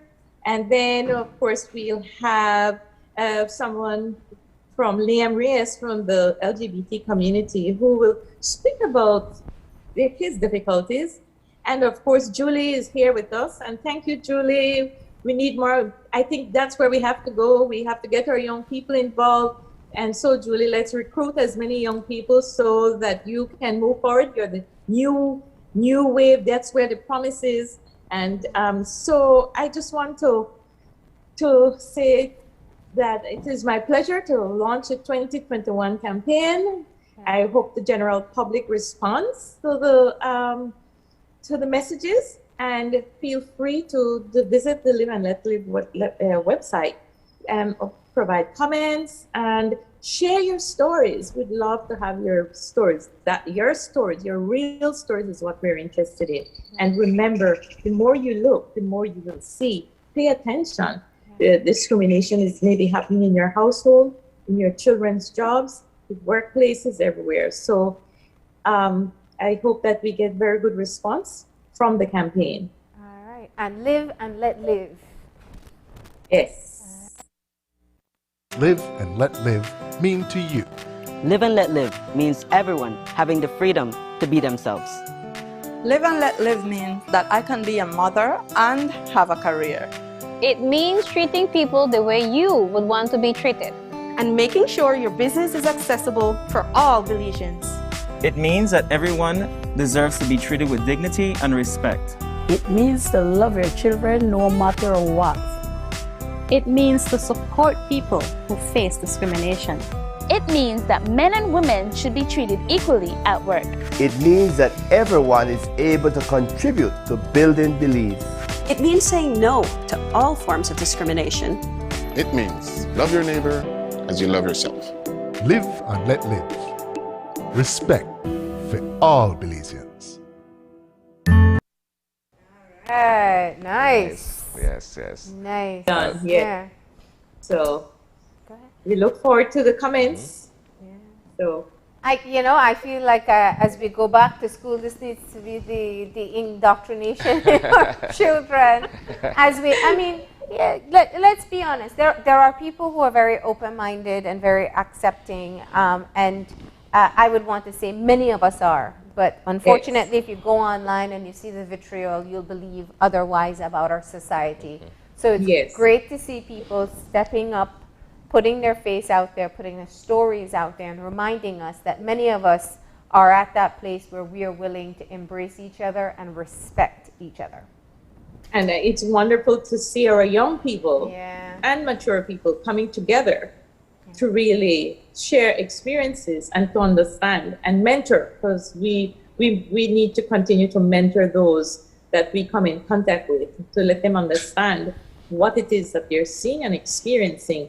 And so I look forward to many other young people coming on board and telling their stories, influencing their peers, and to remember that it is important to give respect, be fair in our interactions, be kind to each other. Yes. And give us all a chance to live and survive just the same way we feel about ourselves. All right. Well, thank you very much, Julie, and thank you very, very much, Ms. Laura, for having this conversation with us. And once again, if you'd like more information, you can find Live and Let Live on Facebook, and you can also check out their webpage and YouTube channels. Thank you once again. Stay safe.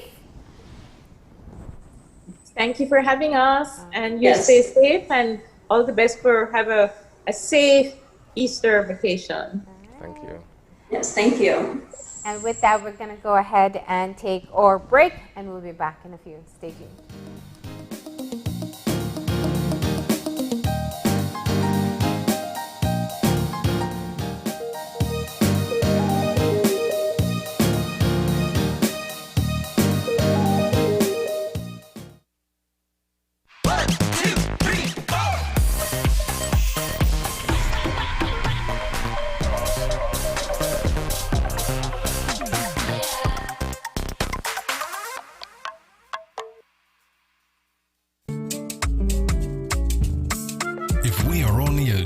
Our families, businesses, institutions, and the communities that surround us. Then by giving businesses the power to grow, entrepreneurs the ability to expand, and by giving our families the right to own something. The Belize Bank gives you the power to build a nation, our nation.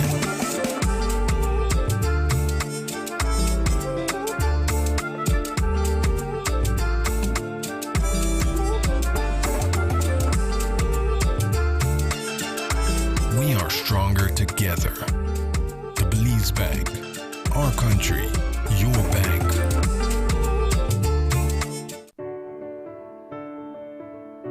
Todos estamos en riesgo de contraer la COVID-19, por lo que es importante reconocer rápidamente los signos y síntomas de la infección. Los síntomas más comunes son fiebre, tos seca y cansancio o fatiga. Algunas personas también pueden tener dolor de garganta, dolores y molestias, congestión nasal o diarrea. Pero algunas personas también han reportado conjuntivitis, dolor de cabeza, pérdida de sabor u olor, sarpullido en la piel o un cambio en el color de los dedos de las manos o los pies. Los signos de alarma de emergencia que requieren atención médica inmediata son dificultad extrema para respirar, dolor constante y severo o presión en el pecho, confusión, dificultad para hablar o moverse, labios, rostro, dedos de las manos o de los pies azulados. Para mayor información, llame al 0800-664-2273. Protejamos nuestra salud.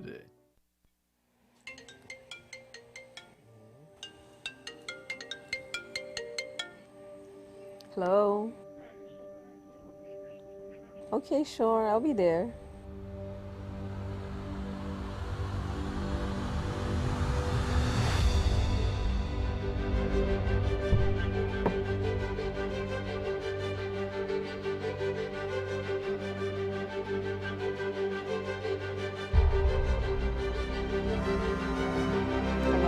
Hi, Mommy. When are you coming home? I really miss you. Hearing the voice of our loved ones can always lift our spirits and make us feel whole again. With Smart's Twice as Nice promotion, prepaid customers who make 5 minutes worth of national calls on Sundays can enjoy 50% off. Top double on all national calls for the rest of the day. Call your loved ones and enjoy half off all day long. Smart. bringing people together.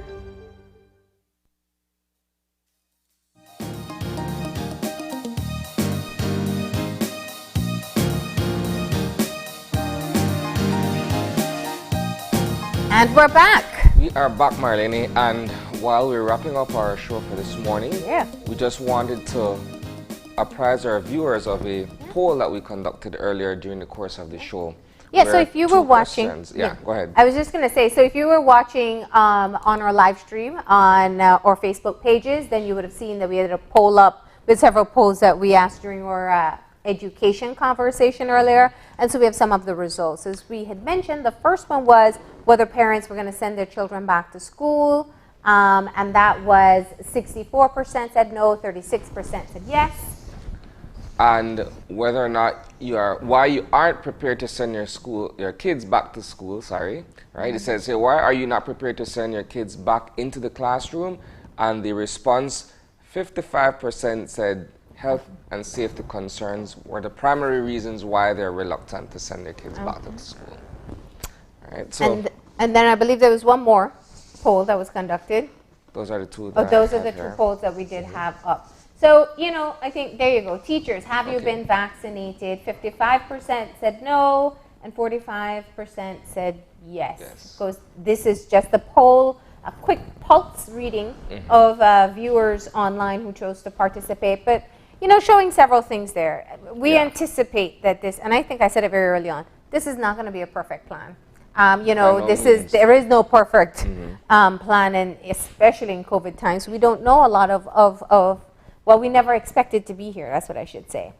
But I think the consideration has to be as to whether or not, how do we best approach the return to school, ensuring that all concerns are at least ventilated and in some way addressed. I am not surprised by the polls. I think that we underestimate how much the fear still lingers for people about the children getting sick or their children coming. You're a parent, you're always worrying. Your child sneezes and you think, oh my gosh, what is this next, right? Definitely. Even before COVID times. Yeah, but more so, it's kind of those concerns and those fears have been amplified because of the COVID-19 situation, so that I could understand how parents would feel, sending their kids back to school and someone comes home with a cough or, a sneeze or what have you. It kind of triggers all of these worries all over again. Yeah. So, it shows that there is some more education that has to be done. It's not just about getting schools and teachers engaged. It means that parents will also have to feel a bit more comfortable as well. But as they noted, this is going to be a plan or this will be a phase that we'll have to implement at some point in time, whether it's April, May, or September. And we appreciate the Minister and the CEO for joining us this morning to tell us all about, or to allow us to get more clarity as to what they're suggesting with the phased response. So we hope you enjoyed our conversations for today. We also launched the Live and Let Live PSA campaigns. You can look out for those and embrace the idea of general respect to each other. That's all the time we have for today. Send us an email if you'd like at oye@channel5belize.com. You can always join us on Facebook at Open Your Eyes VZ, and check out our behind-the-scenes action on Instagram at OYEBelieves. Remember to tune in tomorrow morning at 6:30 when you open your eyes to start your morning right. Until then, keep your eyes, your mind, and your hearts open. We'll see you soon. Enjoy your day, Belize.